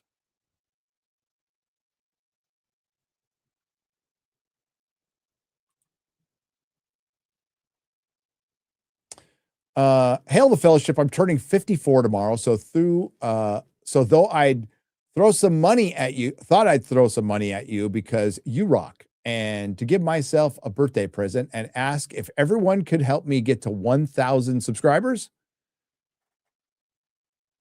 So I'm gonna try to copy and paste this. And I'm also going to give you some notes, a little bit of thanks and love you. And Uriance, is it Uriance Oakleaf? Please don't take offense to this. I'm just giving a little bit of YouTube advice. So here it is. Go check out the channel. Channel names have to be easy. And like mine wasn't at first. Jeremy still can't say the channel name. He says Nerdrotic, but he's from Alabama. But yeah, I don't know. But I would think of a channel name that that's within whatever the realm you are into, like lore or something like that. So I would, and you could still do that, but give it a good think. Give it a good think. Channel name is really important. So shout out though. Thank you. Thank you. Just a little note from your pal Gary. I'm not going to spend my life being a color. Beat it, says Doge for $2. Grace Randolph wears so much black eyeliner to cover up for all her black ex-boyfriends.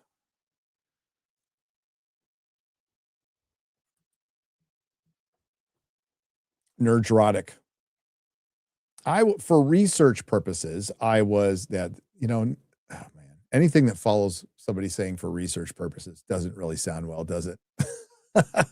For research purposes, I was going to Pornhub. No, for research purposes, I was looking to see if she had a staff of employees, not to bother or anything.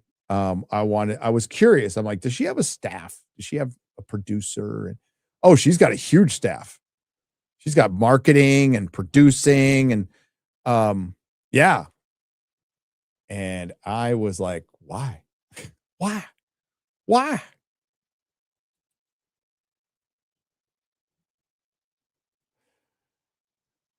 I like John Davidson more when he appeared on the Love Boat, Fantasy Island, and not yelling the N-word in public. Kidding, says Southeastern Kaiju. That was a great episode.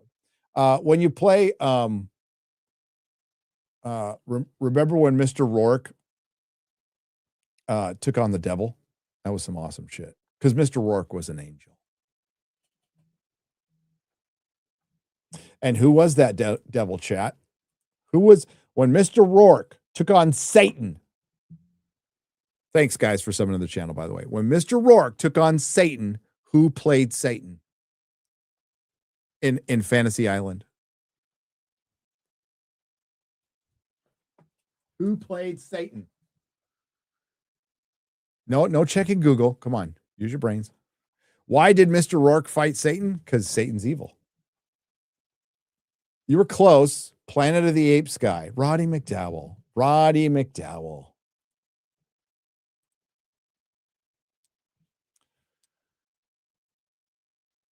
When you play the Oppression Olympics, you win or you look stupid, said Normal Man for 20 Canadian pesos. Yep.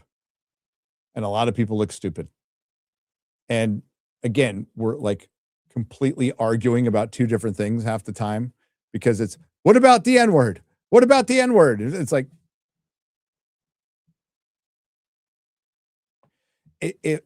that N-word meant as much as a sneeze coming out of his, like, that's all it is. A tick is a sneeze. It is a cough. You have no control over it. And whatever, the words are formed by the environment, but they have no intent. And like nothing gets past. What about the N-word though?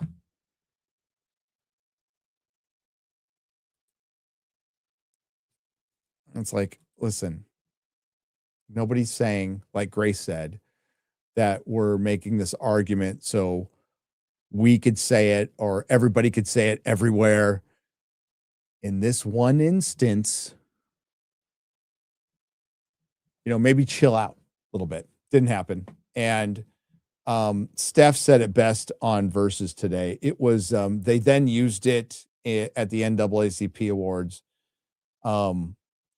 like giving Delroy Lindo and Michael B. Jordan praise for like keeping their composure on stage. Sure, that's fine. Like I get it. Like you hear that random word, you're on stage and you're like, what the fuck? You know, I get that part. But acting like they survived trauma of some kind. Stop. Fucking stop.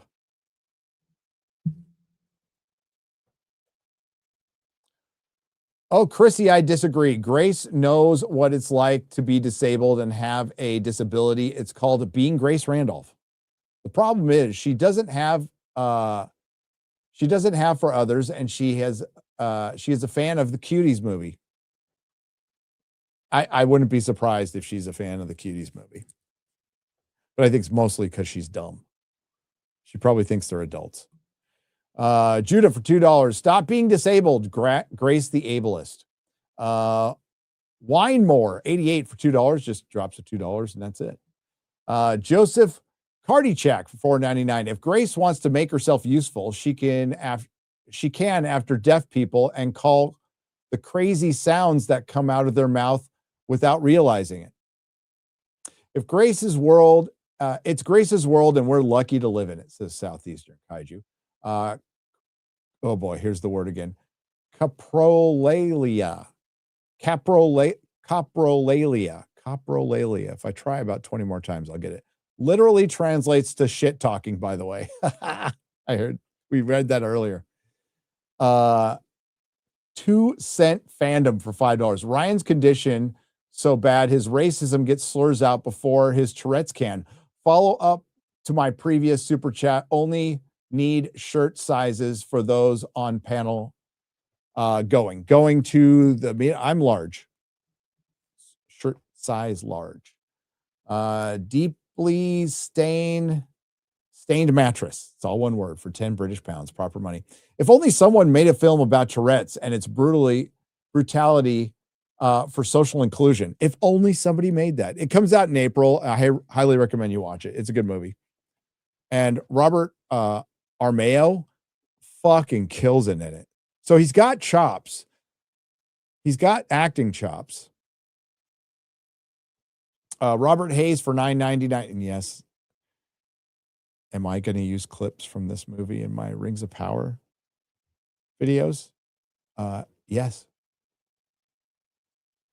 Robert Hayes for $9.99. Greatest cinematic death scene of all time. You know the answer. This is a really obvious answer.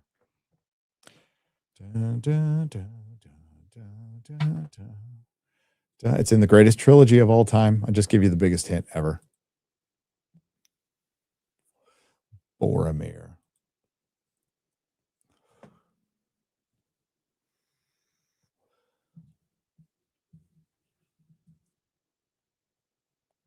That is a close second, brother.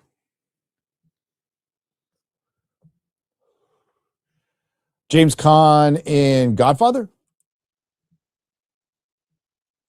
Hans Gruber. Yeah. Indiana Jones. That was the entire movie. Spock, but he came back. But that's it. I would say Spock is number 2 for me. Boromir, number 1. Roy Batty, number 3.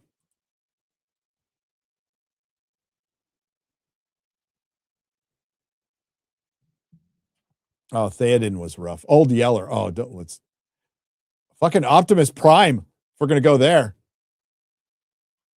Optimus Prime. God damn. That movie, I'm like, what is it? It came out in 86, right? So I'm like 15, 16 years old. So you're an insecure kid. I'm an insecure kid. I'm with my friends. We're watching this and like tears are coming out. I'm trying like hell to hide it because they're just gonna turn around and go gay and call me so much worse. So I'm like just praying they're not looking at me and I'm all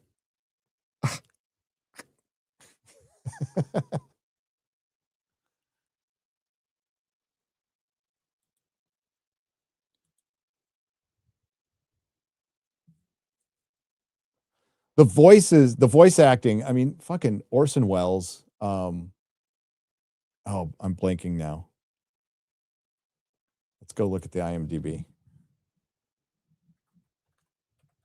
Eric Idle. IMDb. No. Not the 2007. Here we go. Voice actors. Orson Welles, Robert Stack, Leonard Nimoy, Peter Cullen,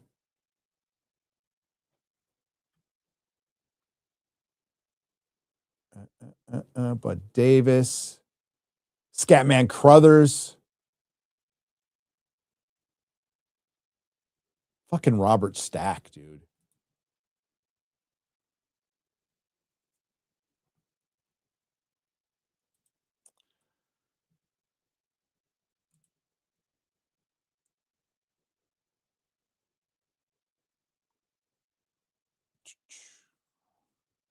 Back to the Future trilogy, greater than Lord of the Rings trilogy. Nope, it's not. But it's really good. It's in the top 5 for sure. Because you have the Indiana Jones trilogy, because there's only 3 Indiana Jones films. You have the Back to the Future trilogy. You have the Lord of the Rings trilogy. You have the original Star Wars trilogy.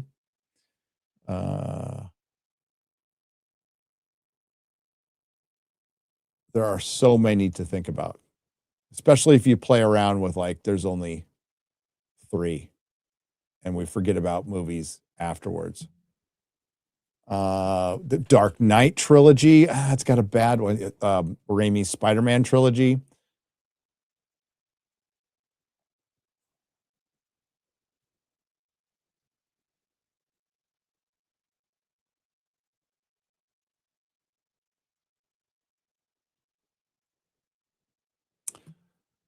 Evil Dead trilogy.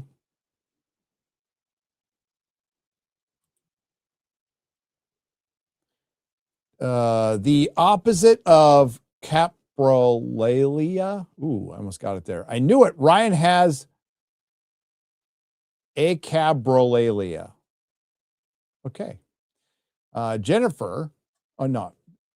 Jeffinator. Not Jennifer. What the hell? That's a big difference. For $5 Australian. Good day, everyone. This is my first super chat here. Welcome. Grace forgot to mention she has a divine right. She has been chosen by God to defend Black people. Oh, I didn't know that. Oh, shit. Never mind. Take everything back. Wine Mower for $1 just drops in, walks away. Thanks, brother. Kalioff for $2 says 5 times, Gary. Snow White, the movie, and The Acolyte. Both shit.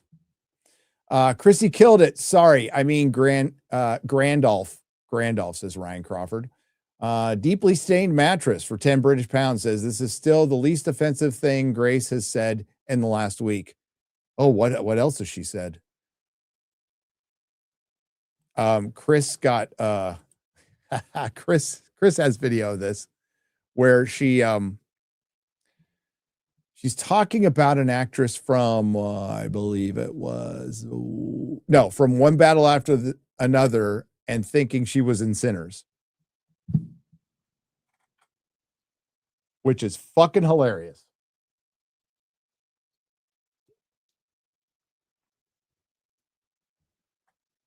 Hilarious. So are we just treating Twisted Metal like Voldemort? No, I watched the first season and I thought it was okay. And I watched one episode of the second season and saw a bunch of DEI lesbian shit and ditched it.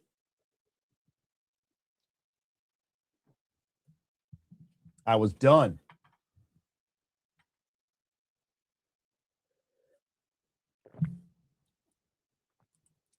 Done after one episode.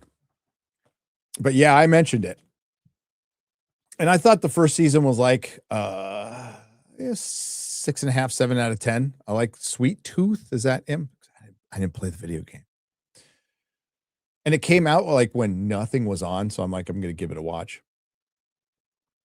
Has anybody seen Marshall's in the chat? The Yellowstone spinoff. Anybody seen that first episode? I guess it came out in the first.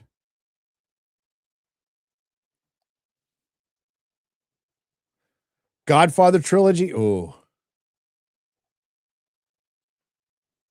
Who did Joker better? Ledger or Nicholson? Dr. Brian Robinson. Totally different.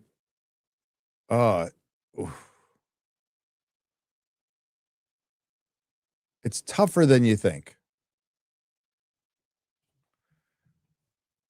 I still think Jack Nicholson's a legend. I think he played him like Jack Nicholson, which is good enough because Jack Nicholson was the fan casting forever for the Joker. But I'm going to say Ledger. I think Ledger, and it has no impact on me whether he lived or died. I would have fucking felt the same way about his Joker. I thought it was pretty legendary. And he based it on Tom Waits, his voice cadence. But Nicholson's fucking awesome too.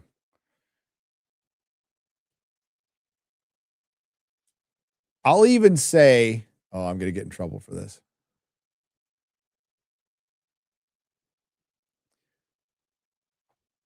Jared Leto's Joker at the end of the Snyder Cut, if his Joker was like that instead of like he was in Suicide Squad, I would have liked it a lot better. I would have liked it a lot better.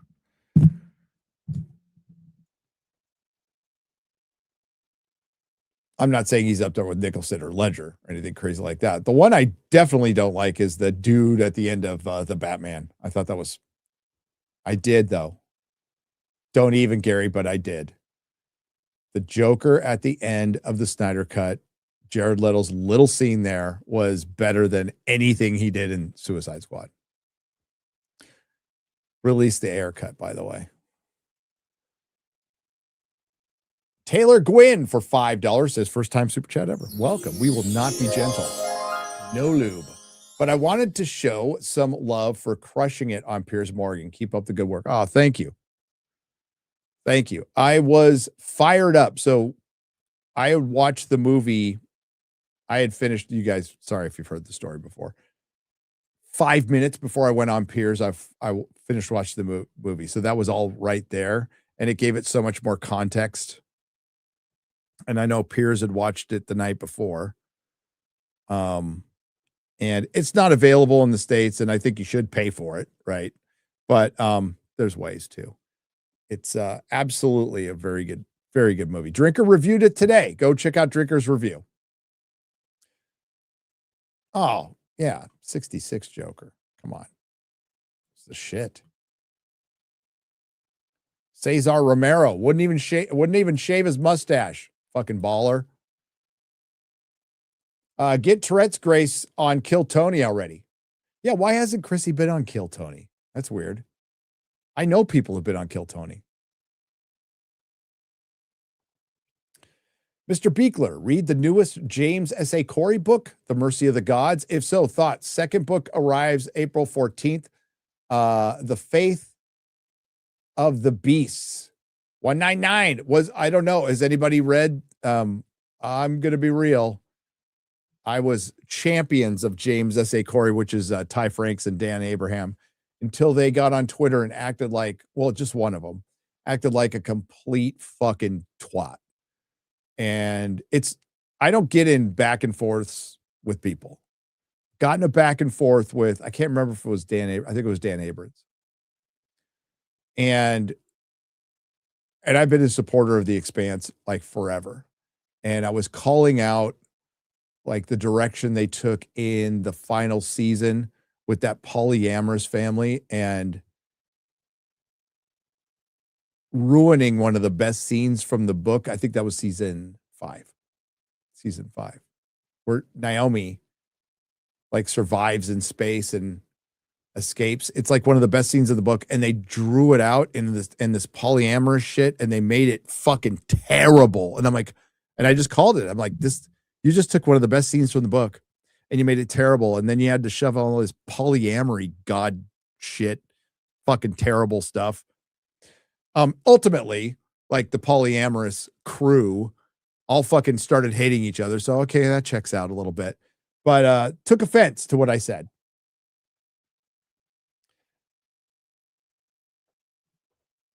And they shot back with the Expanse was always woke. And I'm like, well, you know what? Maybe that's how you saw it because you wrote it. But I really felt like you did a very good job in the earlier books, showing what the worlds might look like in the future. I thought they did a really good job. They were pretty fair in their criticism. So the United Nations was shit, which ran Earth. The Mars colony had it way more together, but they were a military organization. And then there's the Belters. They showed way too much sympathy to the Belters later on, and something shifted. And it was right around 2016 when those books came out and their attitude shifted.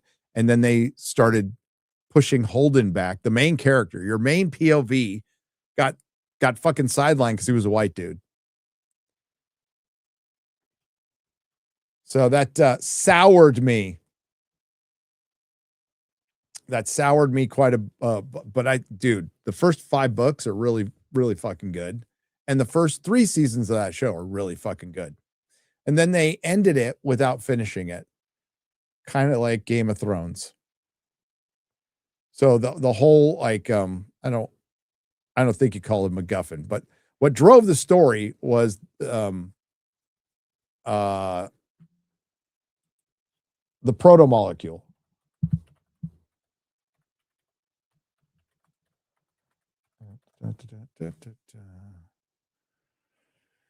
And they never answered it. Now they answer it in the books, but they never answered it.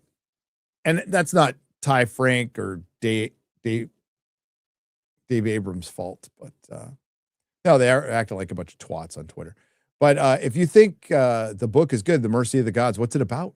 I'm curious. Please stop using Fifth Element faulty makeup devices, Grace, says Zodlander. Hey, Gary, I'm coming for you.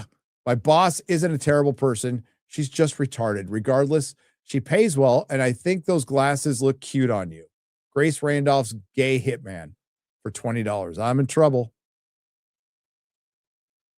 Chrissy, been trying to pass this on for a while. Thanks for doing that video outing Asa Akira and David Cho for being creeps. Says Albert Not a Retro for 20 Canadian pesos. What's behind that? I wonder. You will see a bunch of Streamlabs messages, Gary, because Streamlabs decided to be retarded tonight. Anyway, read the messages and try to ignore repeats. Love you. High platoon, said Zonlander. It's okay. Yeah, I don't know what was going on with Streamlabs. Devious Bard for 20.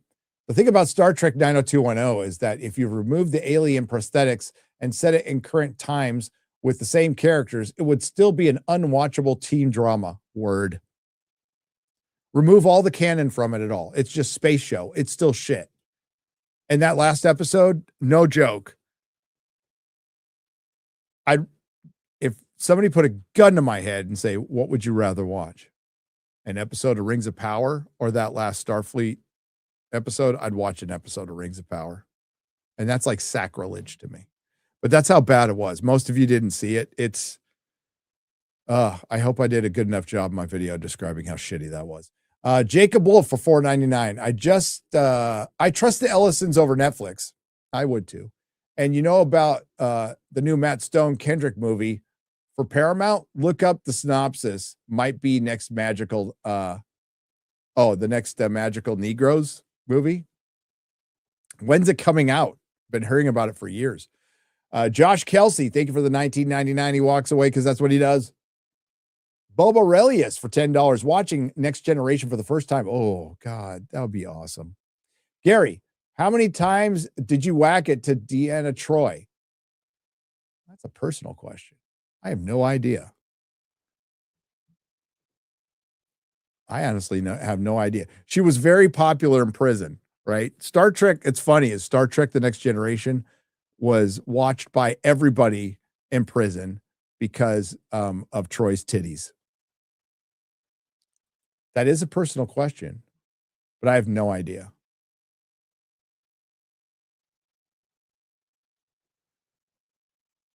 Nobody should be going after Grace. She's an apparent severe intellectual. She has an apparent severe intellectual disability, as well as you all know. Punishing someone for their disability causes that they cannot control is wrong, says Joe for $9.99. We shouldn't pick on the retard. You're right.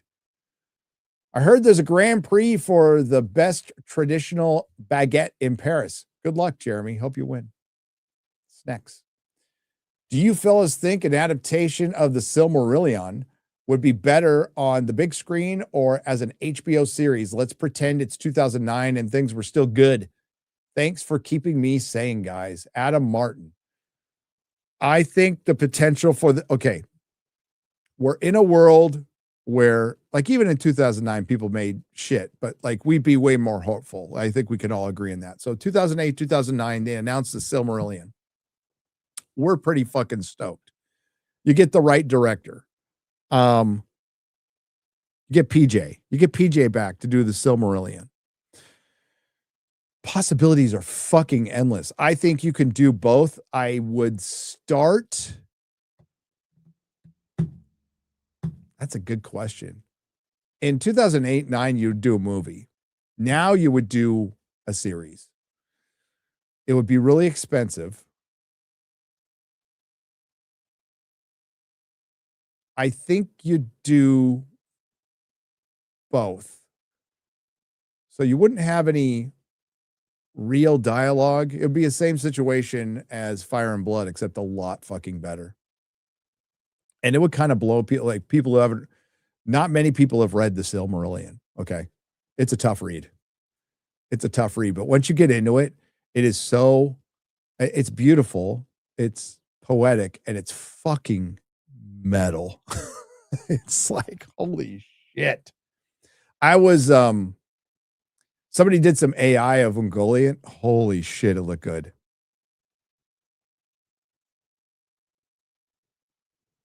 But you're dealing with like, it fucking Balrogs, Ungoliant. It would be fucking awesome. So, I mean, if Warner Brothers, since you're spending a bunch of money, Ellison, get the rights to the Silmarillion, then you can do something interesting with Lord of the Rings. Melkor, Ungoliant would be fucking awesome. I'd love to see the two trees, how that worked.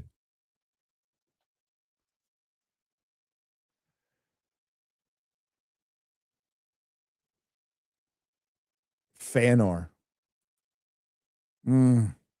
That'd be fucking cool.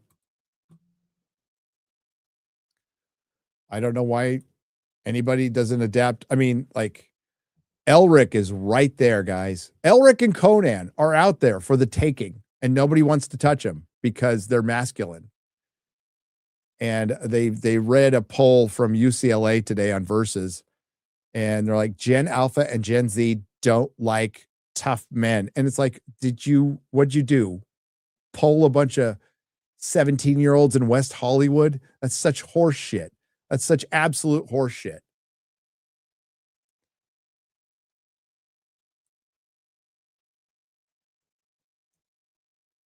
Alex Kurtzman, Silmarillion, you shut your mouth.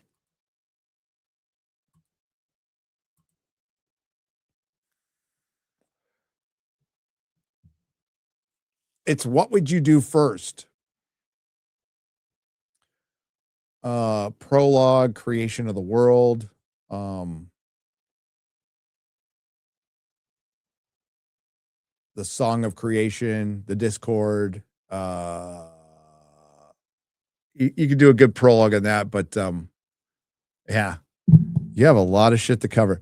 First stage is crazy. It'd be fun. It'd be fun. Let me see if I can find that Ungoliant. Because it's fucking AI, but it'll look cool.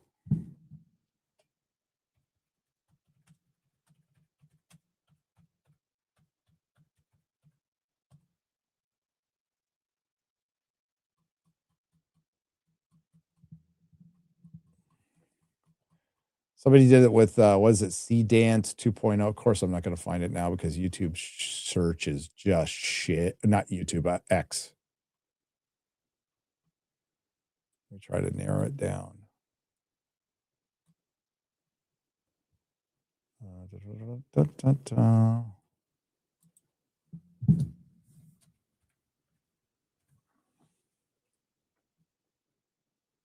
Nope.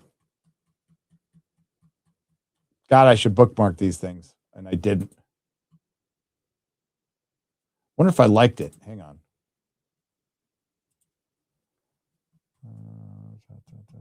Give me a moment. Talk amongst yourselves.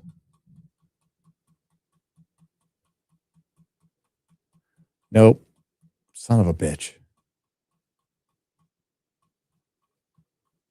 I got to remember that I stream and I talk about stuff, and I need to bookmark stuff, especially when it crosses my brain like this. Yeah, it's a shame. Greg Kirby for 2. Everyone skip Scream 7. It is woke. I will skip Scream 7 because it's Scream 7, and I haven't seen Scream 6, Scream 5, Scream 4, Scream 3, or Scream 2. Scream 1 was enough for me.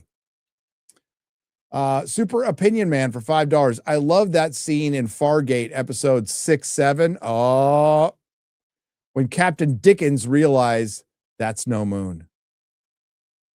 That's no moon.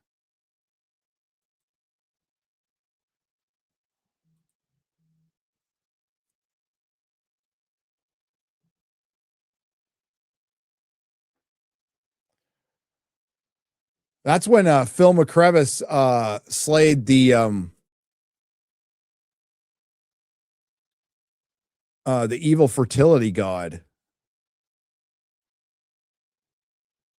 That in truth, it presented itself as a fertility god, but it was the god of abortions. And it was the first time it's a really pivotal moment because Lieutenant Phil McCrevis killed a god, a human, a man, a simple man, killed a god. And it set reverberations throughout the universe, throughout the quadrant.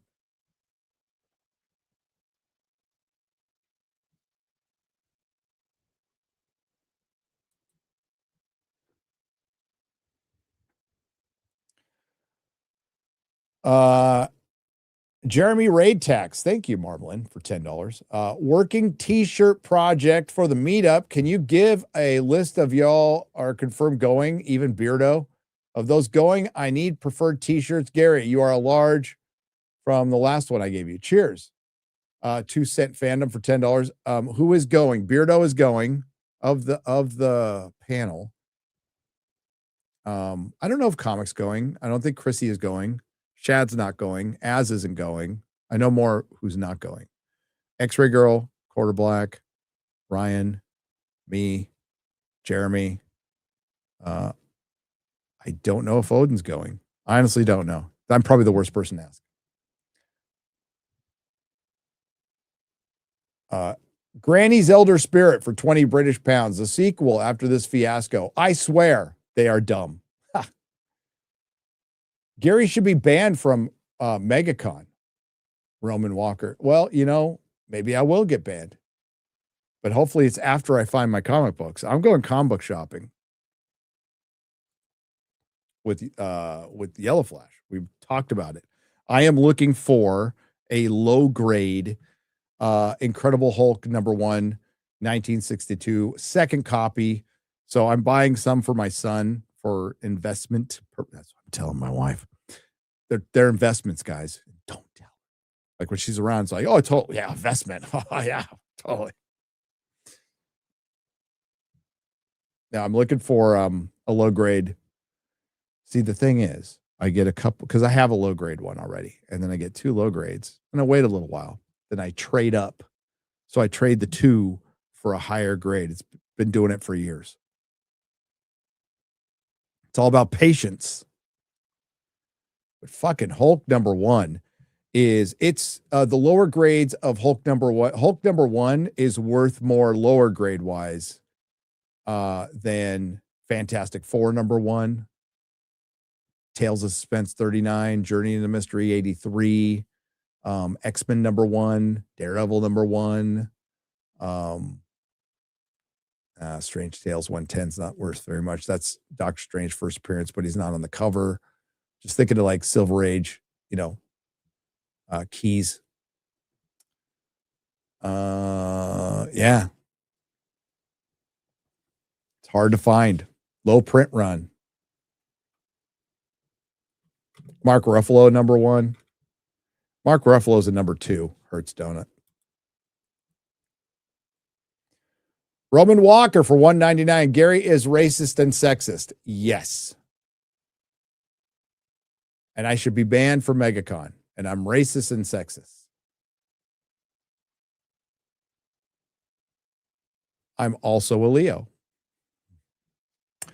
Now that Robert Pattinson has gone trans, he can play Batgirl in the DC Gun universe. Mod Eric for $1. True Mod Eric. PGMD81 is gifted 2 subscriptions on Rumble for $10. Sorry, my dog was barking at something. Don't try to pronounce coprolalia. Just call it Grace Randolph disease. Piston burner, thank you. Bass Johnson for $10. Have you heard of John Delarose' new book, Space Fleet Academy Year 1? It was released today, and it was inspired by Robert Picardo's tweet, make your own. Oh, good. I mean, if somebody comes out and says, make your own, and you want to do it, do it. But I haven't heard of it, no. Cthulhu Loves You for $5. Cheers for defending John Davidson on the Cheers on defending John Davidson on the Fence Sitter show, Gary. The perpetually offended retards can go and fuck themselves. Much love. Cheers. I don't think we're fence sitter. We have been accused of a lot of stuff. Oh, peers. Sorry. I was like, FNT? Fence sitters? What? Oh, peers. I think Piers was pretty animate on this subject. I highly doubt Piers agrees with me on everything, and I do not agree with Piers on everything. I was like, wait a minute, FNT, a fence sitter show. I don't think I've ever heard that. Like, I've heard every other criticism, and some of it's valid, but a lot of it's valid. But fence sitter? Yeah, Jeremy Griggs, famous fence sitter. Ryan Kinnell, famous fence sitter, as known for his restraint.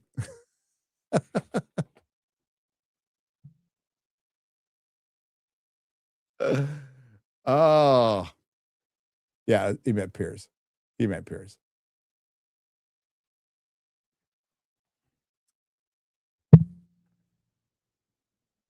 Now, face sitter. Oh, okay.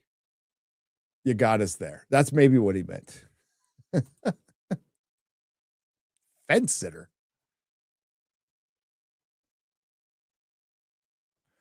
Gay Carpenter 88. My contribution to the $5,000 Grace Randolph appearance fee. Cheers. It was way more. Ababins. Thank you for the $20. Abomination for $10.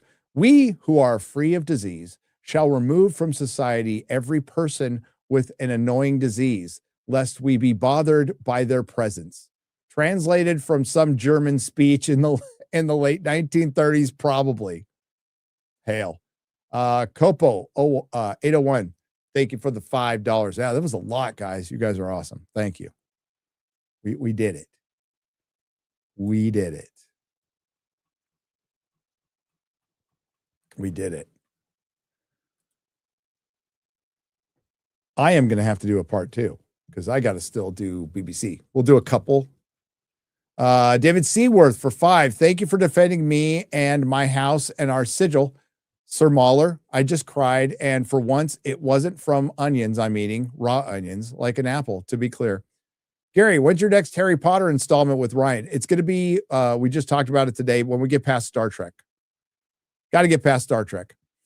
Trumpalumpa for $5. Trumpalumpa Dickory Doo.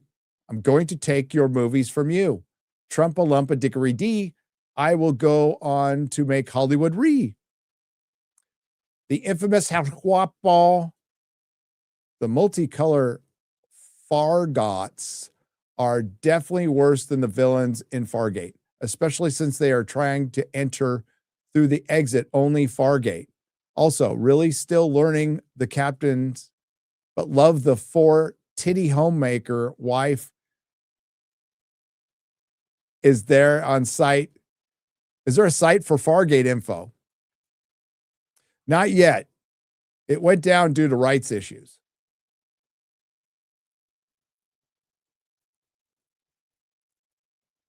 Mahler still simping for Ragnarok. It was on the Sweet Baby Inc. list. I heard Ragnarok was good, though. Maybe they didn't have that much power there. But I heard they're doing something stupid, like they're bringing in some fucking daughter or some shit. Gay. Matthew for $5. Did y'all see Snow White's final budget of, I didn't, $336 million? Is the $170 million they lost worse than the Marvel's PS watch party for Gina versus Ronda? I might do that.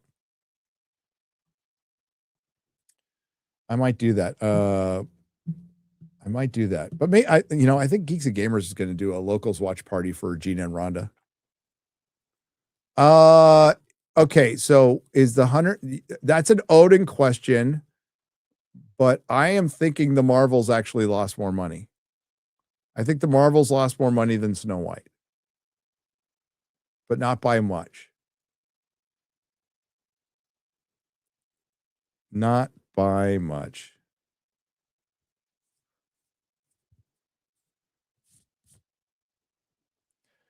Haha, I wasn't vaping. I was picking my nose. Now I'm vaping.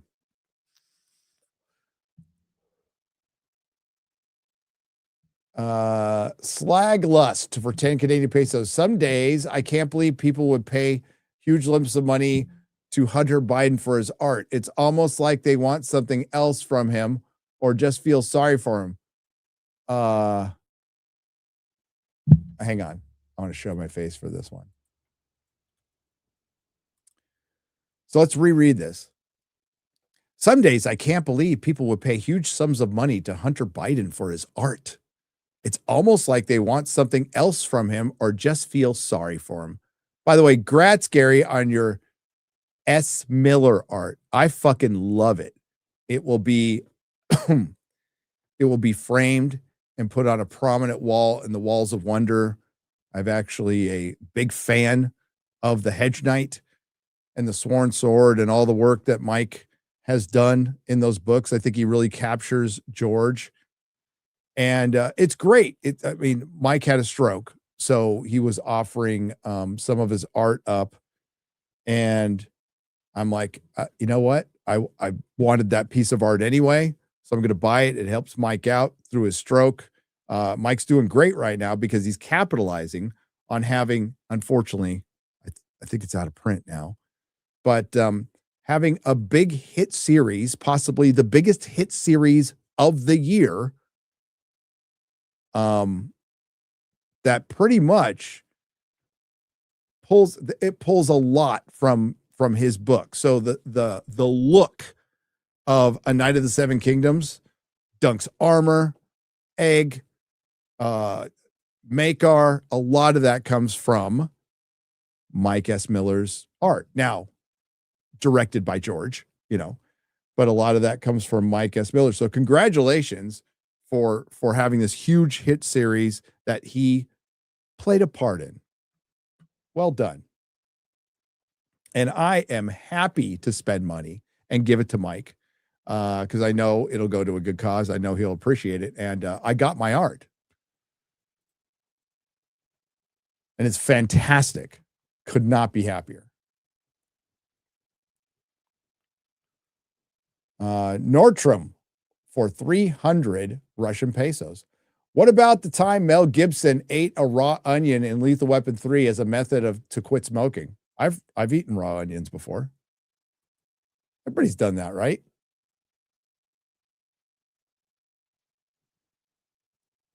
Everybody's done that.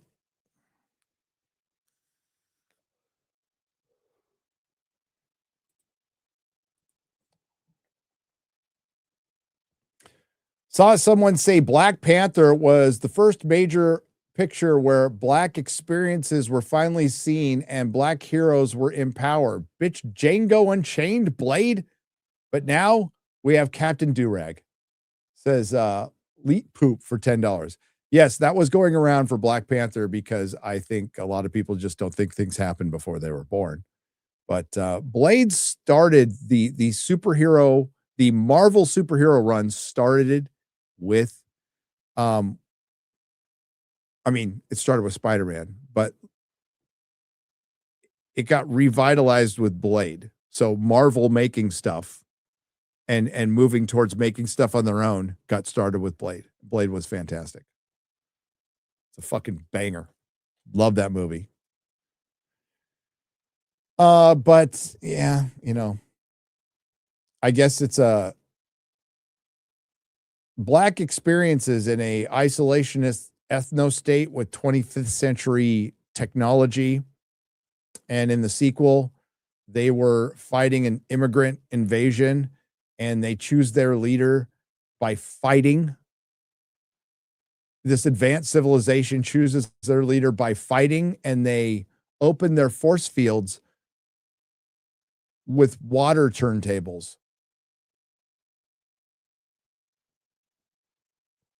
Okay. Hero of Canton for $2. Flea Bottom has coloreds. Yeah, it does. Graph Web for $2. For fuck's sake, cancel Disney Plus, which also means canceling Hulu. What's on Hulu now with fucking Buffy? Physical media. Get physical media. You could avoid it. But yes, cancel Disney Plus. Your Barmy for $5. Sir Arlen was on Samuel L. Jackson's plane. That's where that quote comes from. There you go. R.I.P. to Robert Duvall, Magnum Norse. Yes, for $10. We'll get the rest later.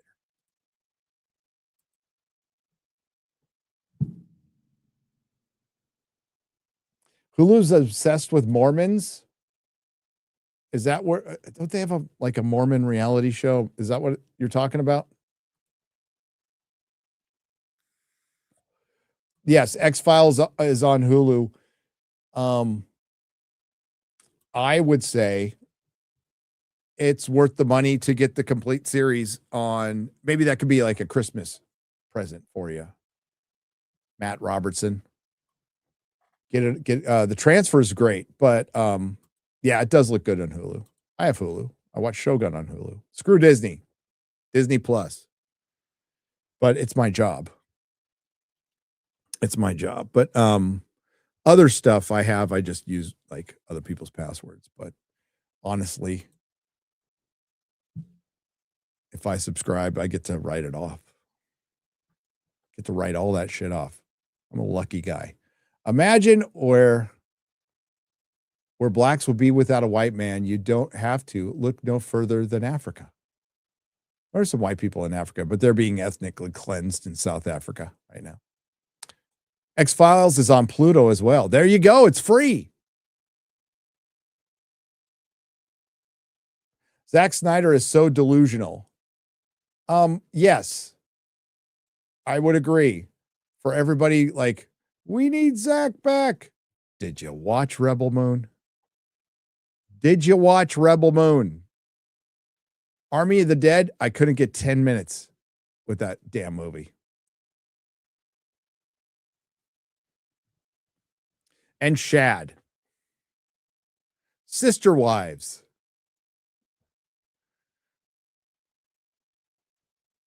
Is that the name of the show? That's no moon. That's no moon. All right. Let's go here. Thoughts and prayers and groovy vibes to, yes, Bruce Campbell. And he announced that he's fighting cancer. So, yes, prayers to Bruce Campbell, the king, the fucking king. It sounds like it's treatable and he's going to fight it. But yeah, God bless you, man. Gary, wouldn't pulling the plug on Starfleet open them up to multiple lawsuits that might get in the way of the merger? Maybe. I mean, that's a possibility. Rated M. But if you look at I'll take David Ellison in a lawsuit over Alex Kurtzman any fucking day. That's why you pay everybody, and then I doubt they're getting any residuals. So you give them a little, it's not my money, so I can give it away. Give them whatever the highest amount of residuals would be. So you pay them enough where they don't sue you. And who gives a shit if they talk shit? But I would make that a stipulation where it's yeah, you can't talk shit. We're going to pay you. We're canceling this thing because we need to save the brand. Real Fake Wizard asked the question on Friday. How much is the brand worth to you, David Ellison? But that is a possibility. Sure. Is it possible for that Egg got the ring from Daron and Makar was made aware of it on the way to Summerhall, so all could be well with the book? I think they have to line it up, Incognito Jones, but it doesn't say specifically that he's okay at the end. He's okay with it at the end of the book. Joriah Lama has become a YouTube member. Hail, thank you. And so is Jay Den. Jay Den! Gay Klingons are welcome here. Okay. Gary, Niagara class ship. The Princeton. I think that was it. I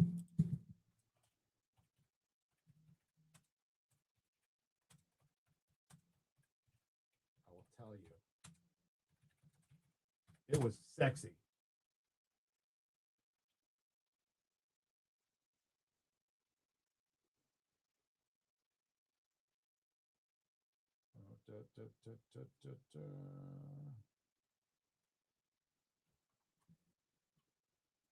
Oh, I think that's it.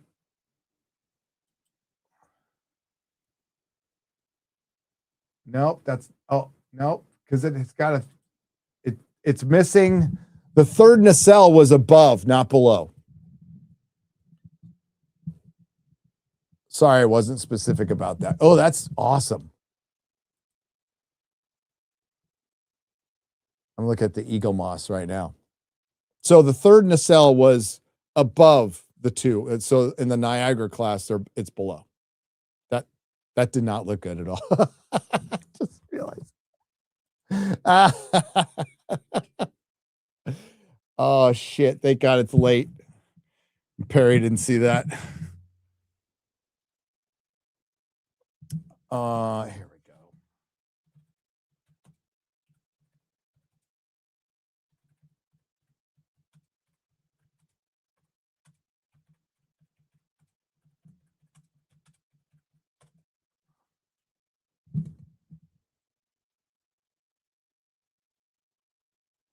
They keep saying Niagara class. I asked the same question. It's not what maybe it was some stupid AI shit that doesn't exist.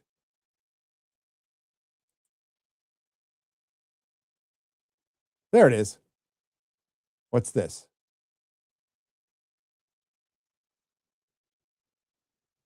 The triple trinacelle.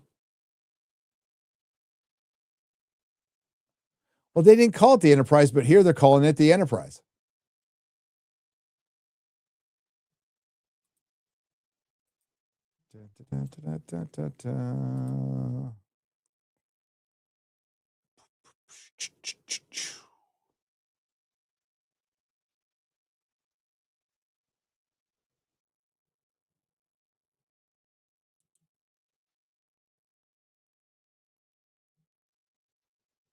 Yeah, it's definitely the Enterprise one, but they didn't call it the goddamn Enterprise. It was a different ship. It was a different ship. That's fucking awesome.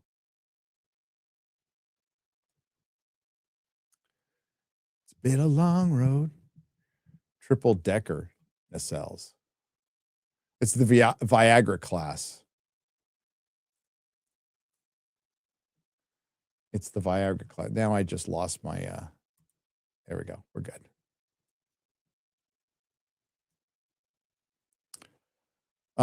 Yes. So it's the Enterprise from that, but they called it was the reference I was making is it's that type, it's that class, but it is a different name of ship, and it was on a mission canonically. I think it's a book where it was going into the Gamma Quadrant. My memory is shit though, especially when I'm just flipping past. Hang on, let me see if it was Dreadnought.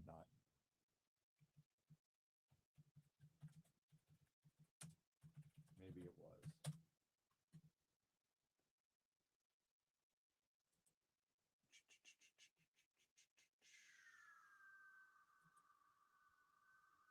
Nope.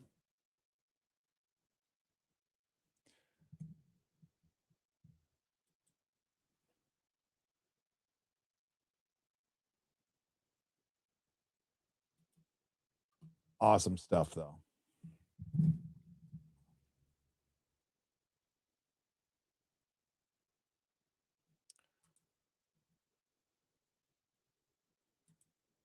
God dang it. I could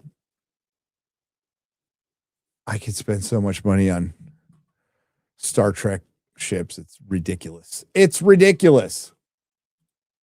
USS Good Ship Lollipop. USS White Van, Eric. No. All right, I got to get back here. I've been watching Highlander leaked pics, and I read that one. Wolverine Snick is a new member. Hail. Speaking of Excalibur, have you ever heard Nicole Williamson's Merlin reading of The Hobbit? He completely knocks it out of the park. Yes. Yes. It has been a while, but yes.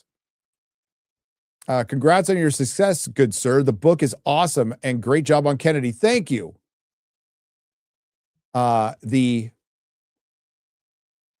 Is it LA train or 1A train? Sorry. Keep up the momentum. Also, Hunt for Red October turns 36 today. Now I feel fucking old. Thank you very much. God damn.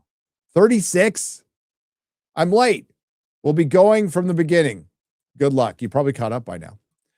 Tribeck, thank you for becoming a new member.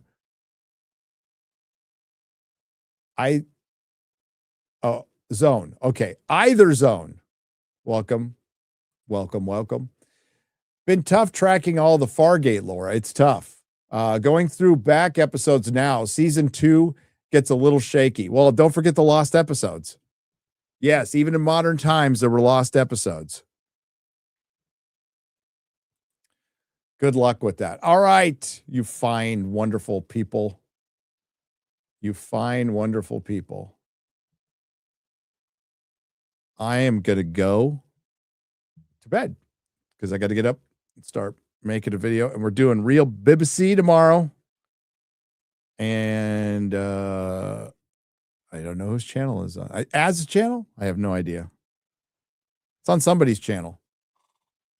No, it's on my channel. I think it's on my channel. We're going to have kind of a shorter show tomorrow because I have to. Are you sure? I mean, I'm not saying it's out of the realm of possibility. I'm not going to say that.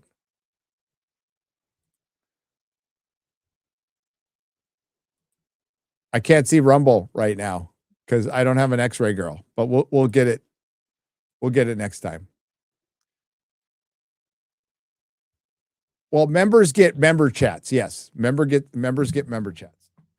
All right, so I'm gonna piss off. Prayers for Bruce Campbell.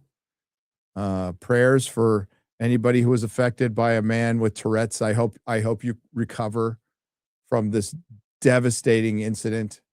And we will see you tomorrow on the Real BBC, where we'll talk about stuff. Thank you to the Nerdrotics. Thanks to everyone who left a super chat donation. Oh, do we want to leave with the final One Piece trailer?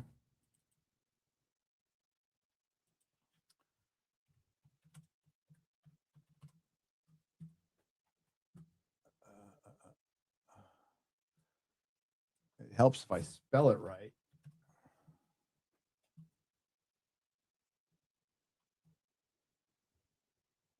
No, that's February 10th.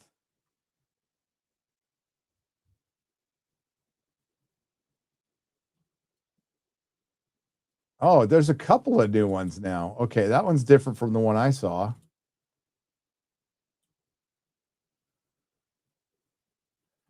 Where's the other one?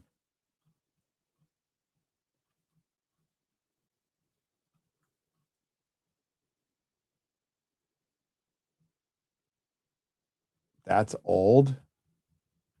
I know they came out with a new one today.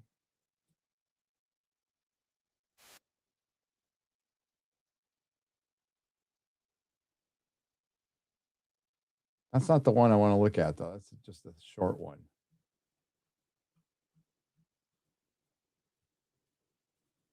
Yeah, here's the one. All right.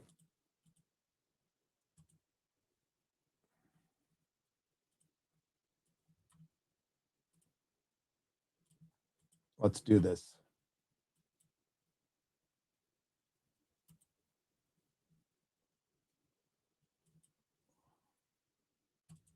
There are 100 of us. And only one of you. That's not going to be a problem. Let's go!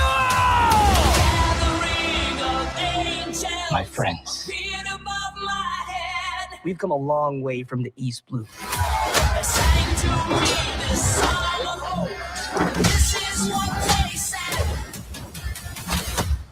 Now let's find out what the Grand Line has in store for us. Let's party.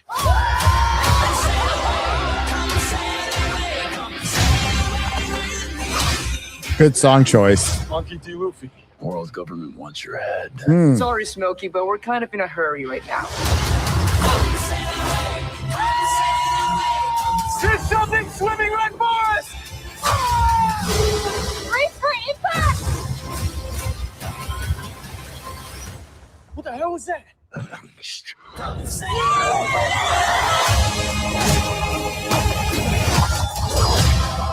We're about to begin it!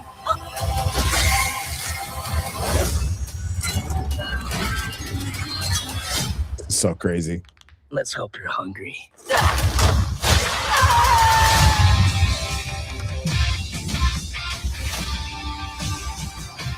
7 days. And I think it's going to be in theaters, right? So for a couple of days. I don't think I got the tickets because I could just watch it at home. All right. Hope it's as good as season one. Season one was the shit. All right. Everybody have a great night. Thanks again to the Nerdrotics, and thanks to everyone who left a super chat and donation. You help keep the lights on. Please don't suck. I totally agree with that. And we'll see you on Real BBC. Take care.